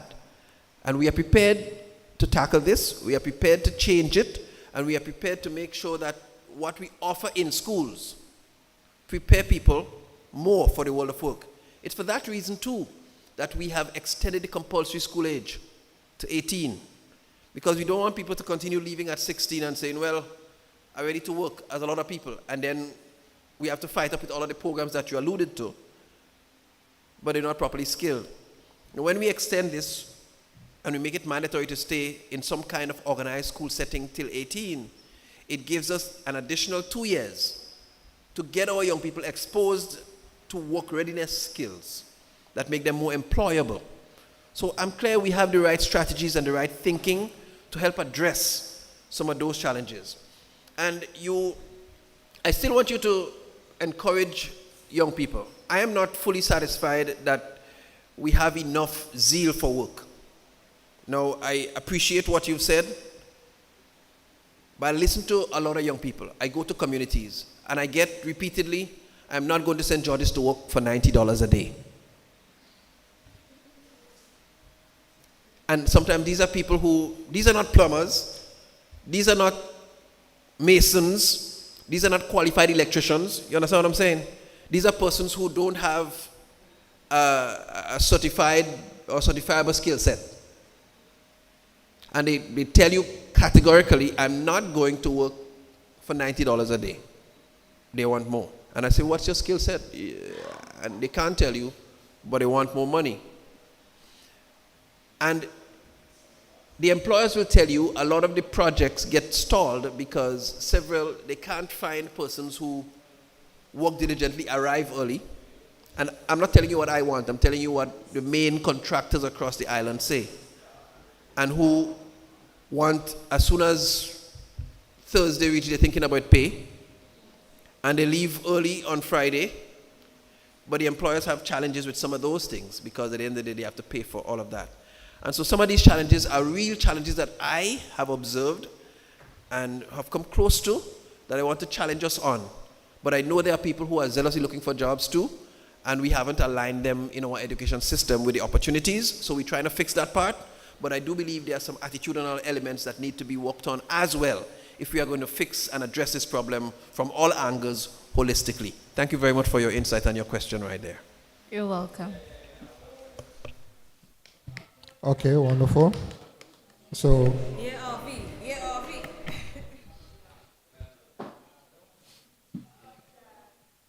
good night to everybody, you know.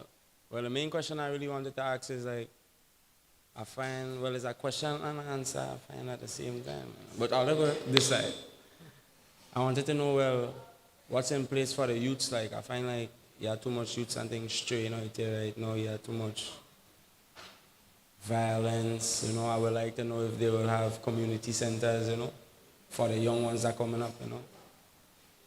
Well, basically, that is it I really want to ask, because I find they need to put a structure in place for the youths. After school, they can have something to go to, they could attend, you know, they could take part, not just sports, but there are many of them that like other things like music, who like to write, you know, different activities, differently, you know, studies.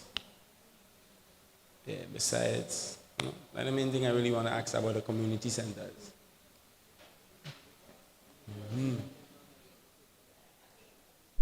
Thank you for that beautiful question, Avi. How many young persons you brought in the Empower program with you? Huh? Avi brought you, Bakiran? Avi brought you too? What? Well, give it up for Avi. So that is the first step in terms of some of the programs that, from government's perspective, what we are doing at the ministry level. And so I'm happy, Avi, that because I always saw you and I saw you as a leader. And I know you know the difference between the cultures here and you know what it's like on the outside. You've been out, you've been traveling, so you understand the life and you understand how rough life is and you understand what is needed to succeed. And I'm happy and real proud in you that you brought some of your friends, and maybe some of them may not even be your friends, but you maybe see them on the street and I know you is a converser. So I'm real proud of that and congratulations to you for that. And that's the kind of thing on them that we want, at least from my representation perspective, that I want to see happening. You see, the people that you might reach, Avi, I mightn't reach it, the minister mightn't reach them. The people that you might be able to go and talk to and mobilize, I mightn't be able to reach them. Irrespective of me being the parliamentary representative, it has something on the ground called influencers and people who control the ground. And that is where we need to identify these young people who have the influence, who other young persons could talk to and could mobilize and bring to help change their life. And people like you, we need more of you. I need more of you to help me in doing these things in the programs that is already existing. And I'm happy and I congratulate you. You get a big gift for Christmas from me for that. I'm real happy for you for that. Eh? No, I don't promise you. I will know where to find me, you know. And to your most substantive question, upon attending office, there wasn't any existing community center that is designed and tailored and fully equipped to do anything productive, as you have rightfully mentioned. And so we have a total of, I think it's 7 community centers in the entire parish of St. John, one of which is currently undergoing renovations. That is the Mongrambi Community Center. The intention is to try to get 2 or 3 in the new year, 2025. We're hoping that the Ministry of Community Development would be graceful and pleasant and nice to us to give us 3 next year. But if we can get the 3 approved next year, we go take it one at a time. And what we are doing, we are looking at community centers that are not, there are community centers that pragated the whole place pragated on. Right? If you don't know why it's pragated, it's the bush that does scratch. There are other community centers that have good structures, and perhaps maybe they need a few railings, they need to maybe termites and let's call them thing and them that does take board, wood and something that does eat out board, and think they might need a little AO or A1 pest control or something like that. And there are others that need to get a total reconstruction, total rehabilitation. So we go in one at a time, and we have chosen community centers that are in places where we see there is a challenge with young people and the need for space for that. So I also want to commend Avi as a youth leader within the constituency and parish of Gouyave, and say issues like what you raise in terms of how we can engage the young people at the level of the community is what we want to hear. But we also want you to tell us, give us the ideas so that we can work with you to provide the assistance that you need to engage our young people. So tonight is the first, and you are in a close, kind of formal setting. However, in the new year, in 2025, we will be on the block in your community discussing the way forward. So we will unroll our plans, but we will be with you to ensure that we flesh out together what we can do as a government to support you to be meaningful young men and meaningful young women across in St. John's and across Grenada.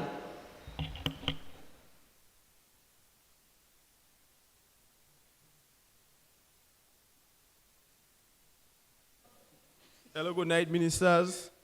Yeah. Actually, I have 2 questions to ask all you. What is there in place for creative people in the community so that they could showcase their talents and things? And what you have for people with small businesses for them to help them grow? Yeah. That's all I have to ask. Yeah, Bakiran, big up you. Another youth again. So Bakiran, for those of you who doesn't know, Bakiran is a good artist. He can draw very well. I think you can do, what is it, acrylic and oil?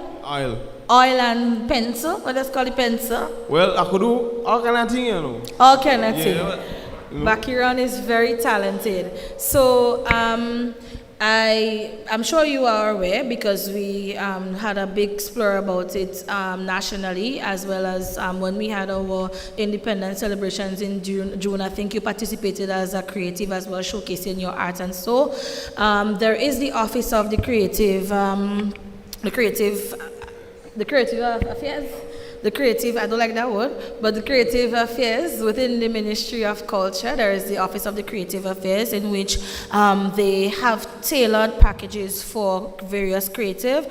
And most times persons believe creative is somebody who is doing photography, videography. There's a misconception, because I know, for example, somebody who doing cake making, they was like, well, I don't find that creative Office of the Creative Affairs is for me. And I'm like, no, you are a creative. It's what you create. It's various categories of creation, and what we will say as curates, as the new buzz technology word.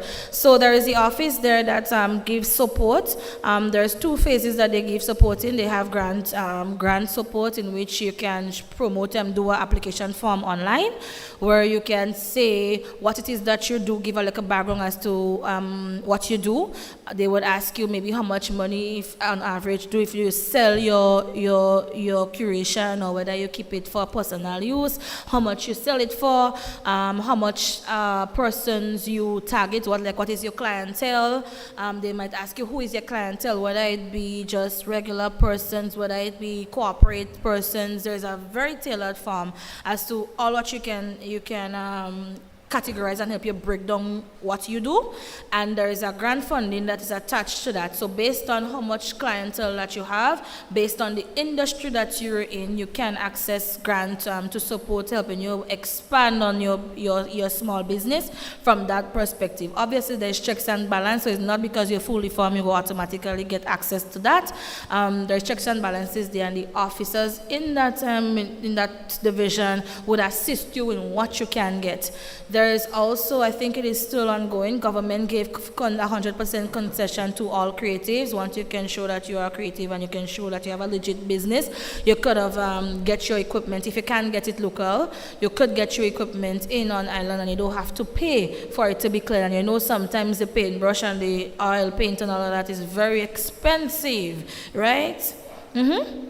So that apply to just like oil paint. So if you want to do something like on a computer or something like. No, you don't apply to just oil paint. I just say that because we don't really know about arts, right? So I just use that as an example of what you can get. So if you feel that there's something specific to you that you want to get to know about, I'll be more than happy to walk you through and find out more information on that. But the office is there to support, the Creative Affairs office is there to support any creative, whether you be inside here or whether you be watching online now. The office is there. You go online. There is a website. You can fill it out. And there may be some people inside here that even got access or get to grow their business. And we have to come out of that mentality of saying small business. Well, it might be small, but if you keep saying small business, it will remain small. So it's my business, right? So take out the word small in it because it could be something big. So you really have to apply yourself and push forward and really push and lobby for the support that you need. So we could assist you in getting the necessary information.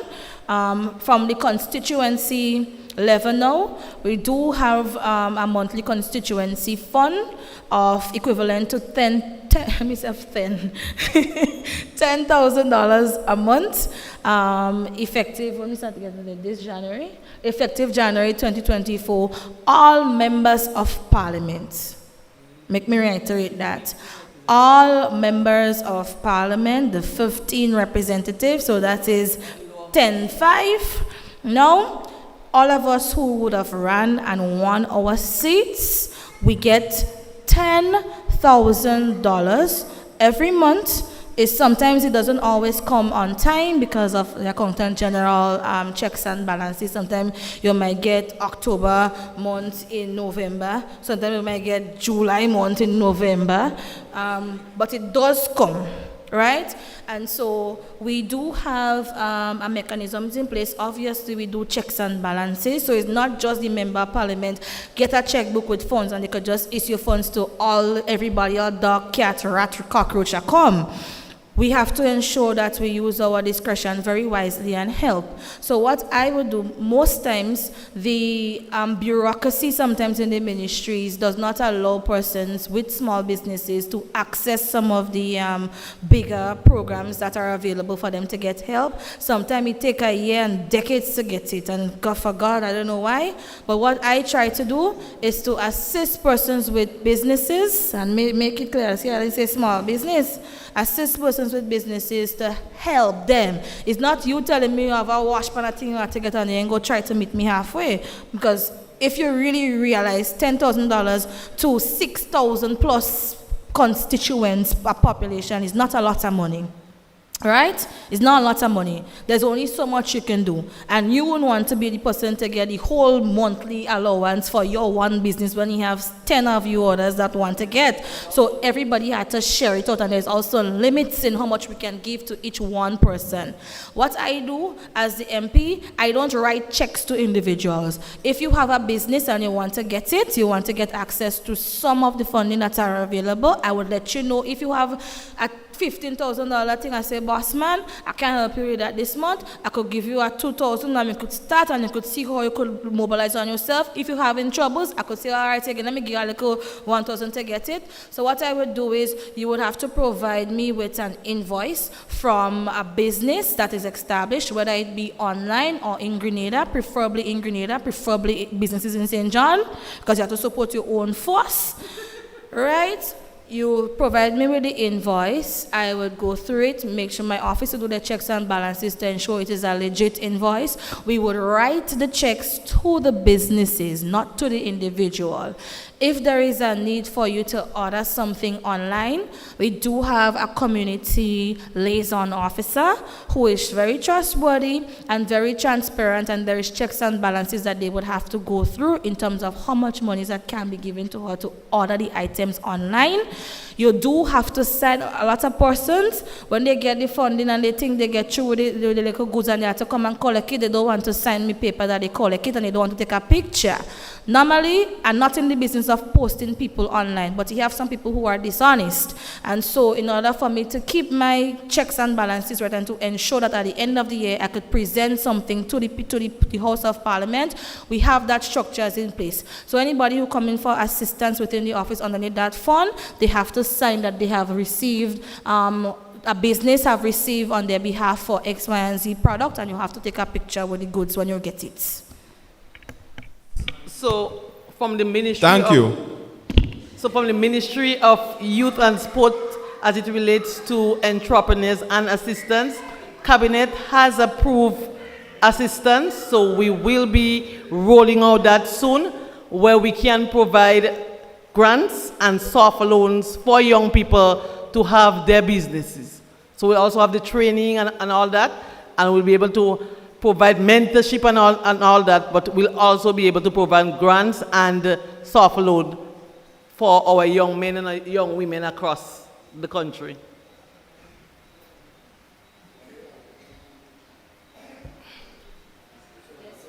Mr. Morris, that would be the final question.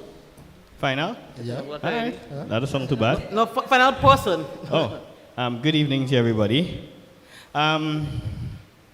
So I was on the opinion that Gouyave was a central place for doing business, being able to come, enjoy something more beyond what we have right now.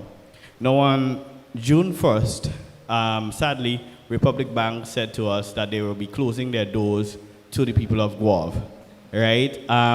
Of course, we do know that we have a credit union right here in Gouyave that is working, but of course the ATM machine has not been, to the best of standard.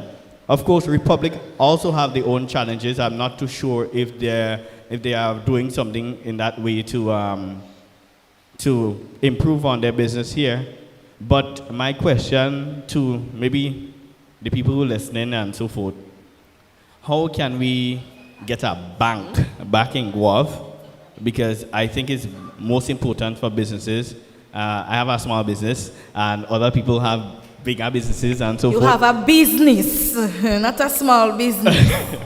Right. Thank you, Madam Minister. But of course, going to St. George's and being able to hustle with the long lines and, back and forth is really difficult for us here in Gouyave. So we want a bank. We want back the bank, and that's it. Bye. Okay, you can get them back. So you forget to put the ATM that's never working. I'll be honest with all yourself. The ATM, 99.9% of the time you break down, off the record. But yeah, that's a very valid point. I do know that there was one person who used to work with the institution that set up a small, I don't know what is the correct name of it. But she has a facility whereby she assists persons, because it not only affect like businesses like you and so forth, it affected a lot of the farmers, a lot of the fishers and persons of a more mature age, persons who would come to the bank, and persons who don't have an ATM card and actually do withdrawals. They now have to go down to Tong or St. Patrick's to do their transaction and stuff. So I do know that there is one former worker with the institution institution that opened right here in St. John. She opened a facility that has gone through all of the checks and balances from the, help me, what's the name of the, GAFIN? Yeah, GAFIN, I think it's GAFIN. Yeah, the regulatory body to ensure that all the checks and balances are there. And so she gives support to businesses and to persons that are in various sectors, such as farmers and so. So that can be your first stop. Obviously, I'm also a member of the credit union that's here as well. So if there is need for you to tell the credit union that they need to strengthen their institution and the ATM in St. John as one of the central location and the best place on the West Coast, then you could take the mic and make that statement and say, come in here, we need you to expand and make the ATM work. So that we could do business in St. John. As it relates to the other banks, I don't think that that's something that we could speak on because the bank have their own autonomy. But what we can do, what I can do as the parliamentary rep is maybe to officially write to these institutions to, give them a plea and give them a letter of interest or help on the behalf of the constituency. And most of all, you are members of the institutions. How much of all, when they send the email, when they send the text of general meeting, you always go on the platform and say things. So attend the meetings that you're paying money for. If you have a little money in the bank or you have your business account and they're taking all the charges, it's your responsibility as a member of the institution to also express your concerns and your pleas. So we can do it, but you have to do it too. All right, thank you so much.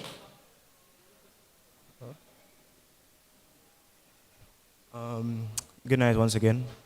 I know you've been talking about skills, and you said skills makes money, right?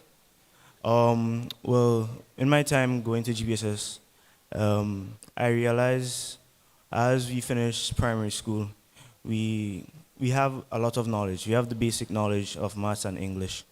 And I think when we go to Form 1 and Form 2, we develop it more. And in the later forms, it gets better. When I was in GBSS, one of my friends, he used to always love technology. And since in Form 1, I saw him, he started building his motors and all sort of stuff. He really loves tech. And when I reached in Form 3, I realized that they really implemented woodwork, or say building tech, and foods. But I think in the future, people should, the government in general, our government, sorry, I think that we should help the young people in secondary school to develop on these skills in a very early stage of life. Because I see a lot of talent coming out from everybody, even from this school right here, Centrals. My friends, they are excellent at drawing and stuff like that. So I want to see if you can, make them start developing their skills very early on.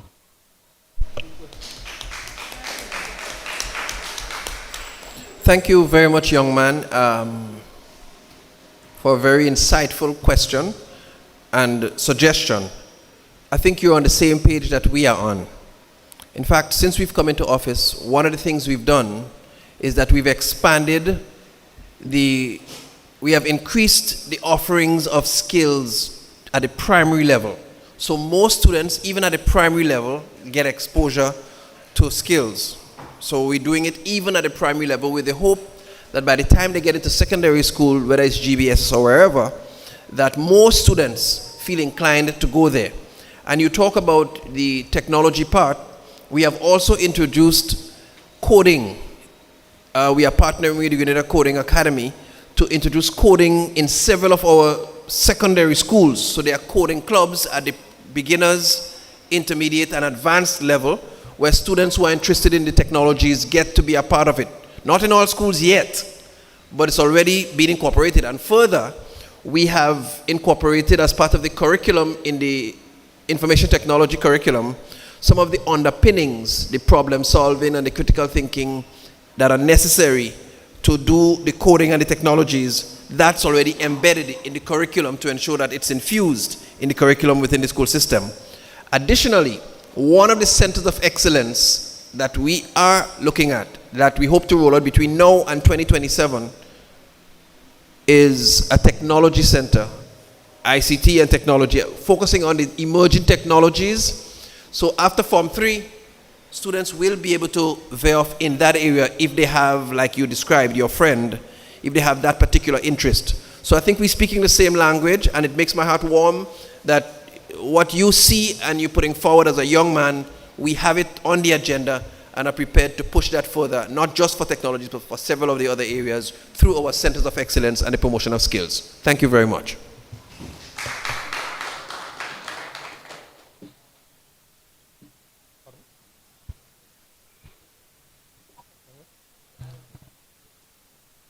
All right, so thank you very much. And I want to say to each and everyone, your questions, everyone who participated, I want to say thank you. And everyone present here. We, Mrs. Morris? Miss Welch.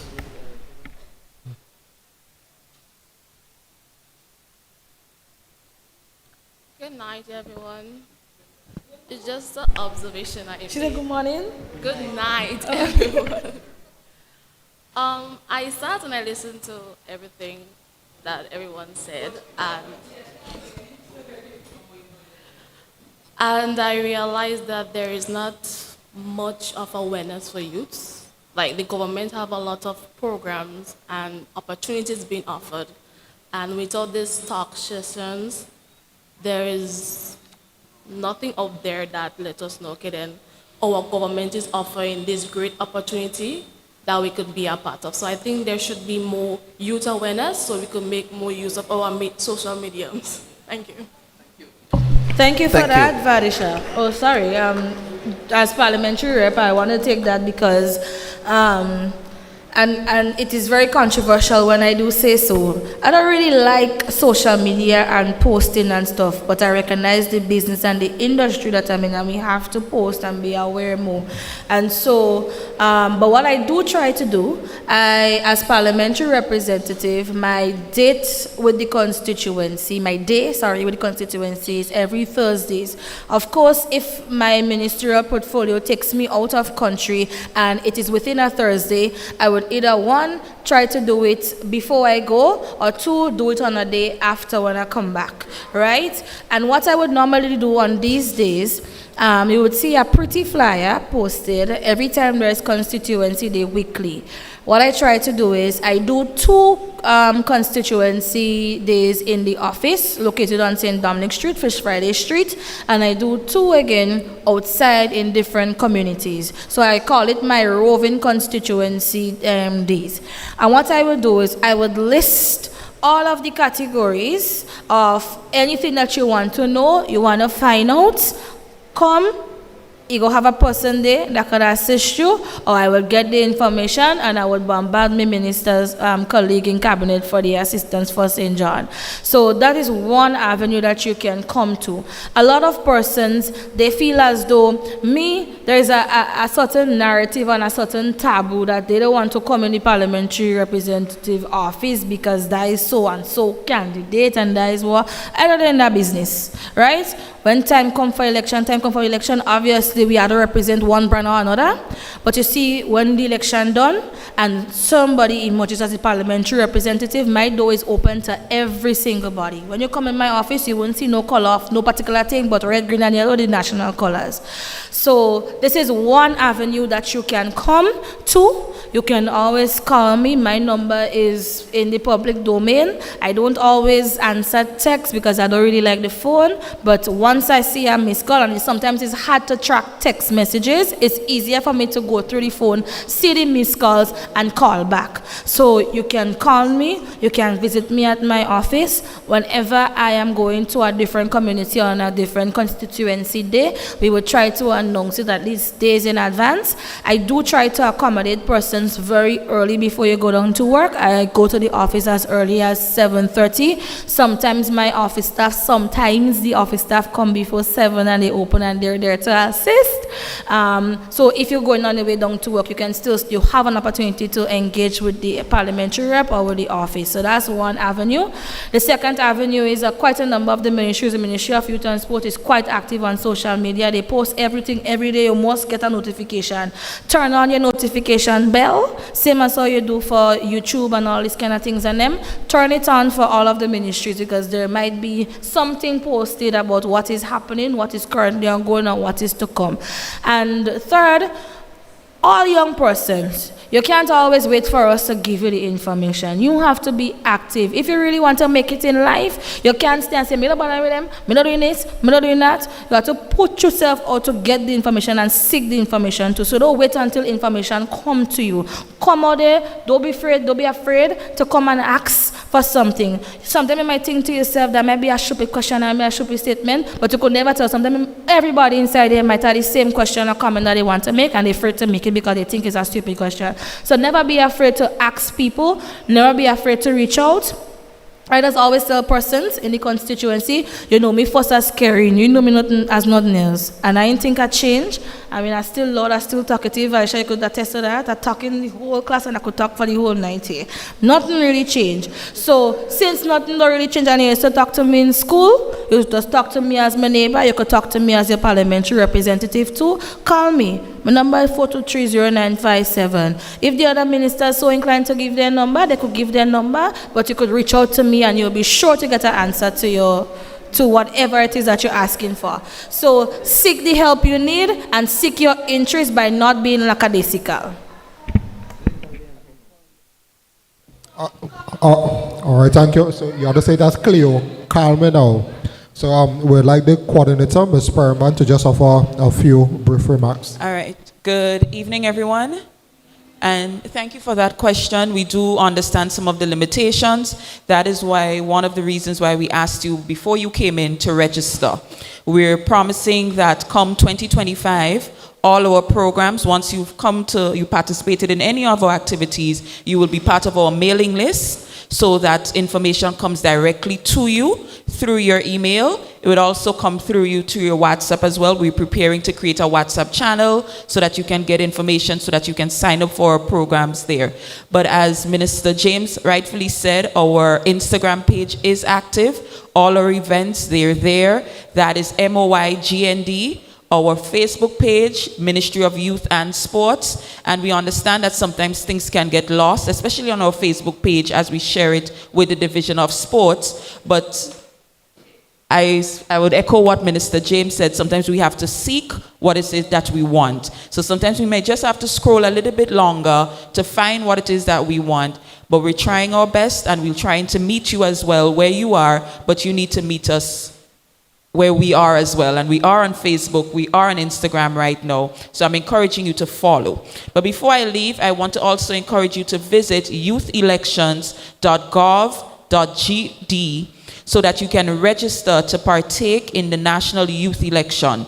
This is an important opportunity. It's a once-in-a-lifetime opportunity, something that we're doing for the first time, where you get to decide who is going to be your voice in the youth Parliament sitting. This program allows for your candidate to go to the actual House of Parliament by the request of the Speaker of the House to sit on issues, not just topical issues, but issues that these persons here on the head table are speaking about. So they're speaking about what, let's say I had some initial conversation with you guys, the topic of legalizing marijuana, that is on the table. You guys are going to be speaking on that.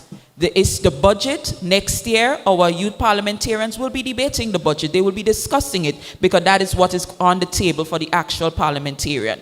They will also have grants. I know somebody spoke about what can be done at the grassroots level. Our youth ambassadors, our youth parliamentarians, and a community youth group in St. John will have access to $5,000 each to run programs, to run projects, to do workshops, training, etc., that you want to see happen. Yeah? So we do have some initiatives for you guys within the Division of Youth, and we're willing to listen. This whole initiative here is so that we can get ideas to shape our programmatic agenda for 2025 and beyond, because we're looking for partnership We're not looking to sit in an office and plan for you. We want to plan with you, and we want to create the programs and the projects that you want, that can uplift you, that can grow your capacity, that can make you contributing citizens of your beautiful parish here in St. John.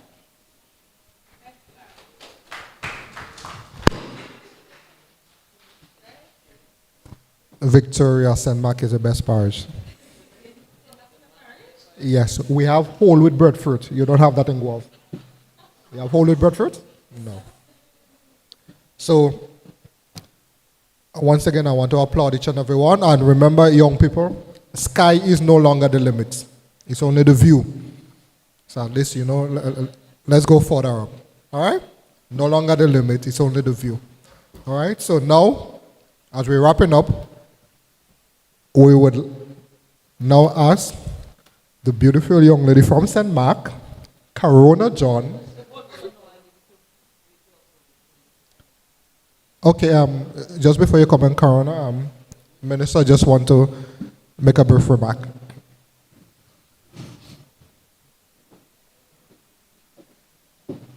So, Prime Minister was supposed to be here. He had many engagements that we knew about. However, I received a message from him a half an hour ago that says, I apologize for not being able to attend the youth talk as planned. Unforeseen commitments kept me away. I truly value your voices, and I am committed to creating another opportunity to connect with you all soon. So he's not unable to make it tonight, but he's saying that he will be here with you another time soon to hear your voices, and maybe it will be at the block sessions we talk about. So your parliamentary representative will provide that avenue, and we will come back as a team, and where you will have a chance to also engage your Prime Minister on the issues that affect you as a young people. Let me thank you for coming out on a Friday night. Let me say thank all those who asked questions, concerns, who gave us ideas as we move forward. We look forward to working with you, the people of St. John's, and by extension, our young people across our country. So once again, I thank you.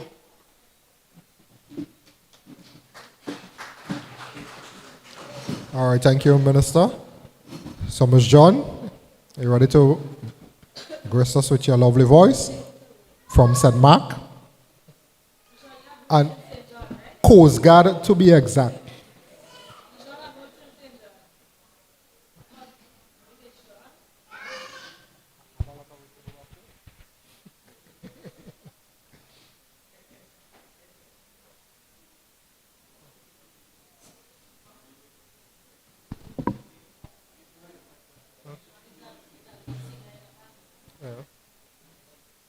No?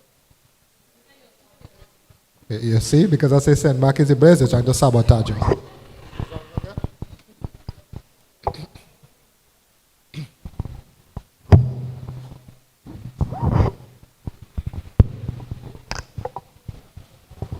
Good night, everyone. So I'm going to take this opportunity to perform to you my original song that I recently released. It is called Grown. I'm going to sing it to you a cappella so that you can listen and hear the words of the song. Hope you like it. I'm not sure if any one of you know it, but the chorus is very catchy, so you could probably sing along. Everybody wanna put you on the waiting list, and all they want is for me to practice patience. Like I'm not someone who has a mind of my own, and I can't make decisions, they feel I'm not grown. Everybody see me as a little picnic. Can't move alone, someone have to guide me. Like I don't have a voice, someone has to speak for me. Why I'm grown. Tell them. Why I have a mind of my own. Why I'm grown. Tell them. Why I have a mind of my own. As a child, I didn't have a choice but to sit down and practice obedience. I never had a freedom of speech, never got the chance to voice my opinions. Tell me, when am I going to escape this life? It feels like I'm just stuck in this circle of life. The minute time I say what's on my mind, everybody wanna act all deaf and blind. Nobody wants to hear me, I feel like a dummy. What else you want me to do? Why I'm grown. Tell them. Why I have a mind of my own. Why I'm grown. Tell them. Why I have a mind of my own. Don't let nobody tell you that you cannot make it. Keep it real, be true to yourself, never fake it. Your old ways, better replace it with something clean and new. Say me don't want none of them in my circle, me don't want none of them in my space. Me no want negative energy around me. No. Why I'm grown. Tell them. Why I have a mind of my own. Why I'm grown. Tell them. Why I have a mind of my own. Thank you. Thank you very much.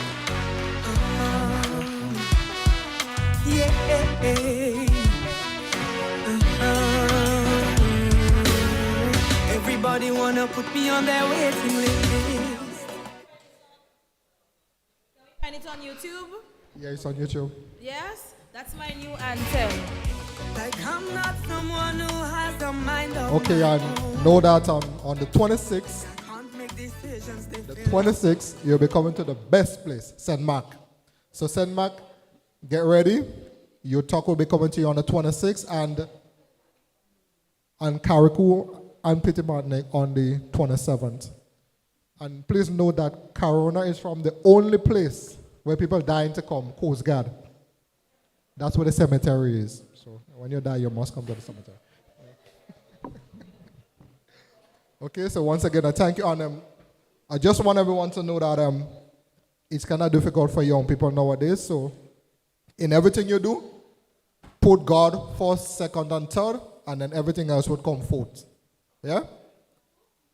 Put God first, second, and third, and then everything else will come fourth. All right? And push. Don't forget to push. Pray until something's happen. All right? Because it's kind of difficult. Many times you try, you look up and down, but the only solution is on your knees. When your knees touch the ground, you touch the sky. So all the best going forward. And then, as I say, the engagements continue to, Minister said, our door is always open. Hopefully our wallet and things too, so you get a little monies. Yes, so once again, thank you. And to do the vote of thanks, I would like to call on Mr. Glenroy Vincent to come and do the vote of thanks. And yeah, nice name, Glenroy.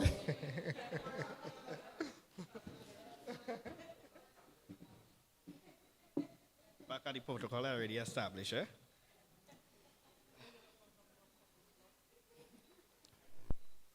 Of course, good evening, everyone. All right, so to Honorable Delma Thomas, the Minister of Youth, Sports, Mental Health and Wellness, Religious Affairs, Honorable Kerryne James, Senator, the Honorable David Andrew, Minister of Education, of course, Sybil Francis, the Permanent Secretary in the Ministry of Youth and Sports, Ms. Kerryne Perryman, Youth Coordinator in the Ministry of Youth and Sports, distinguished guest, the Ministry of Staff, the media, and of course, our honored audience.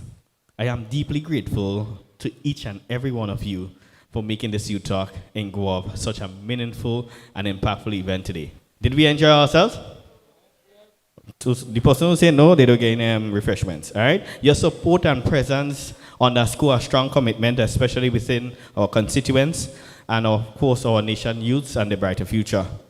Now, through platforms like these, we can be able to empower young people's voices, inspire action, and build stronger communities. Now, thank you for your dedication, of course, your guidance, for being here today. And together, we can continue to foster the youth and wherever they can feel heard, supported, and capable of achieving greatness. Once again, I say thank you.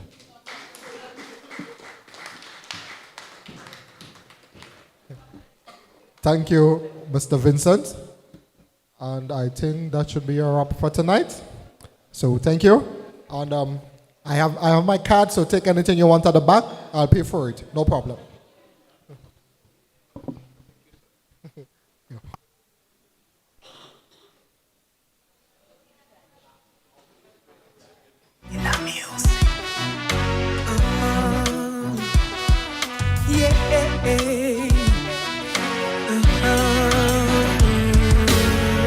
Everybody wanna put me on their waiting list. All they want is for me to practice patience. Like I'm not someone So, who has everybody, a mind of my own. we got some refreshments at the back, so please don't rush out.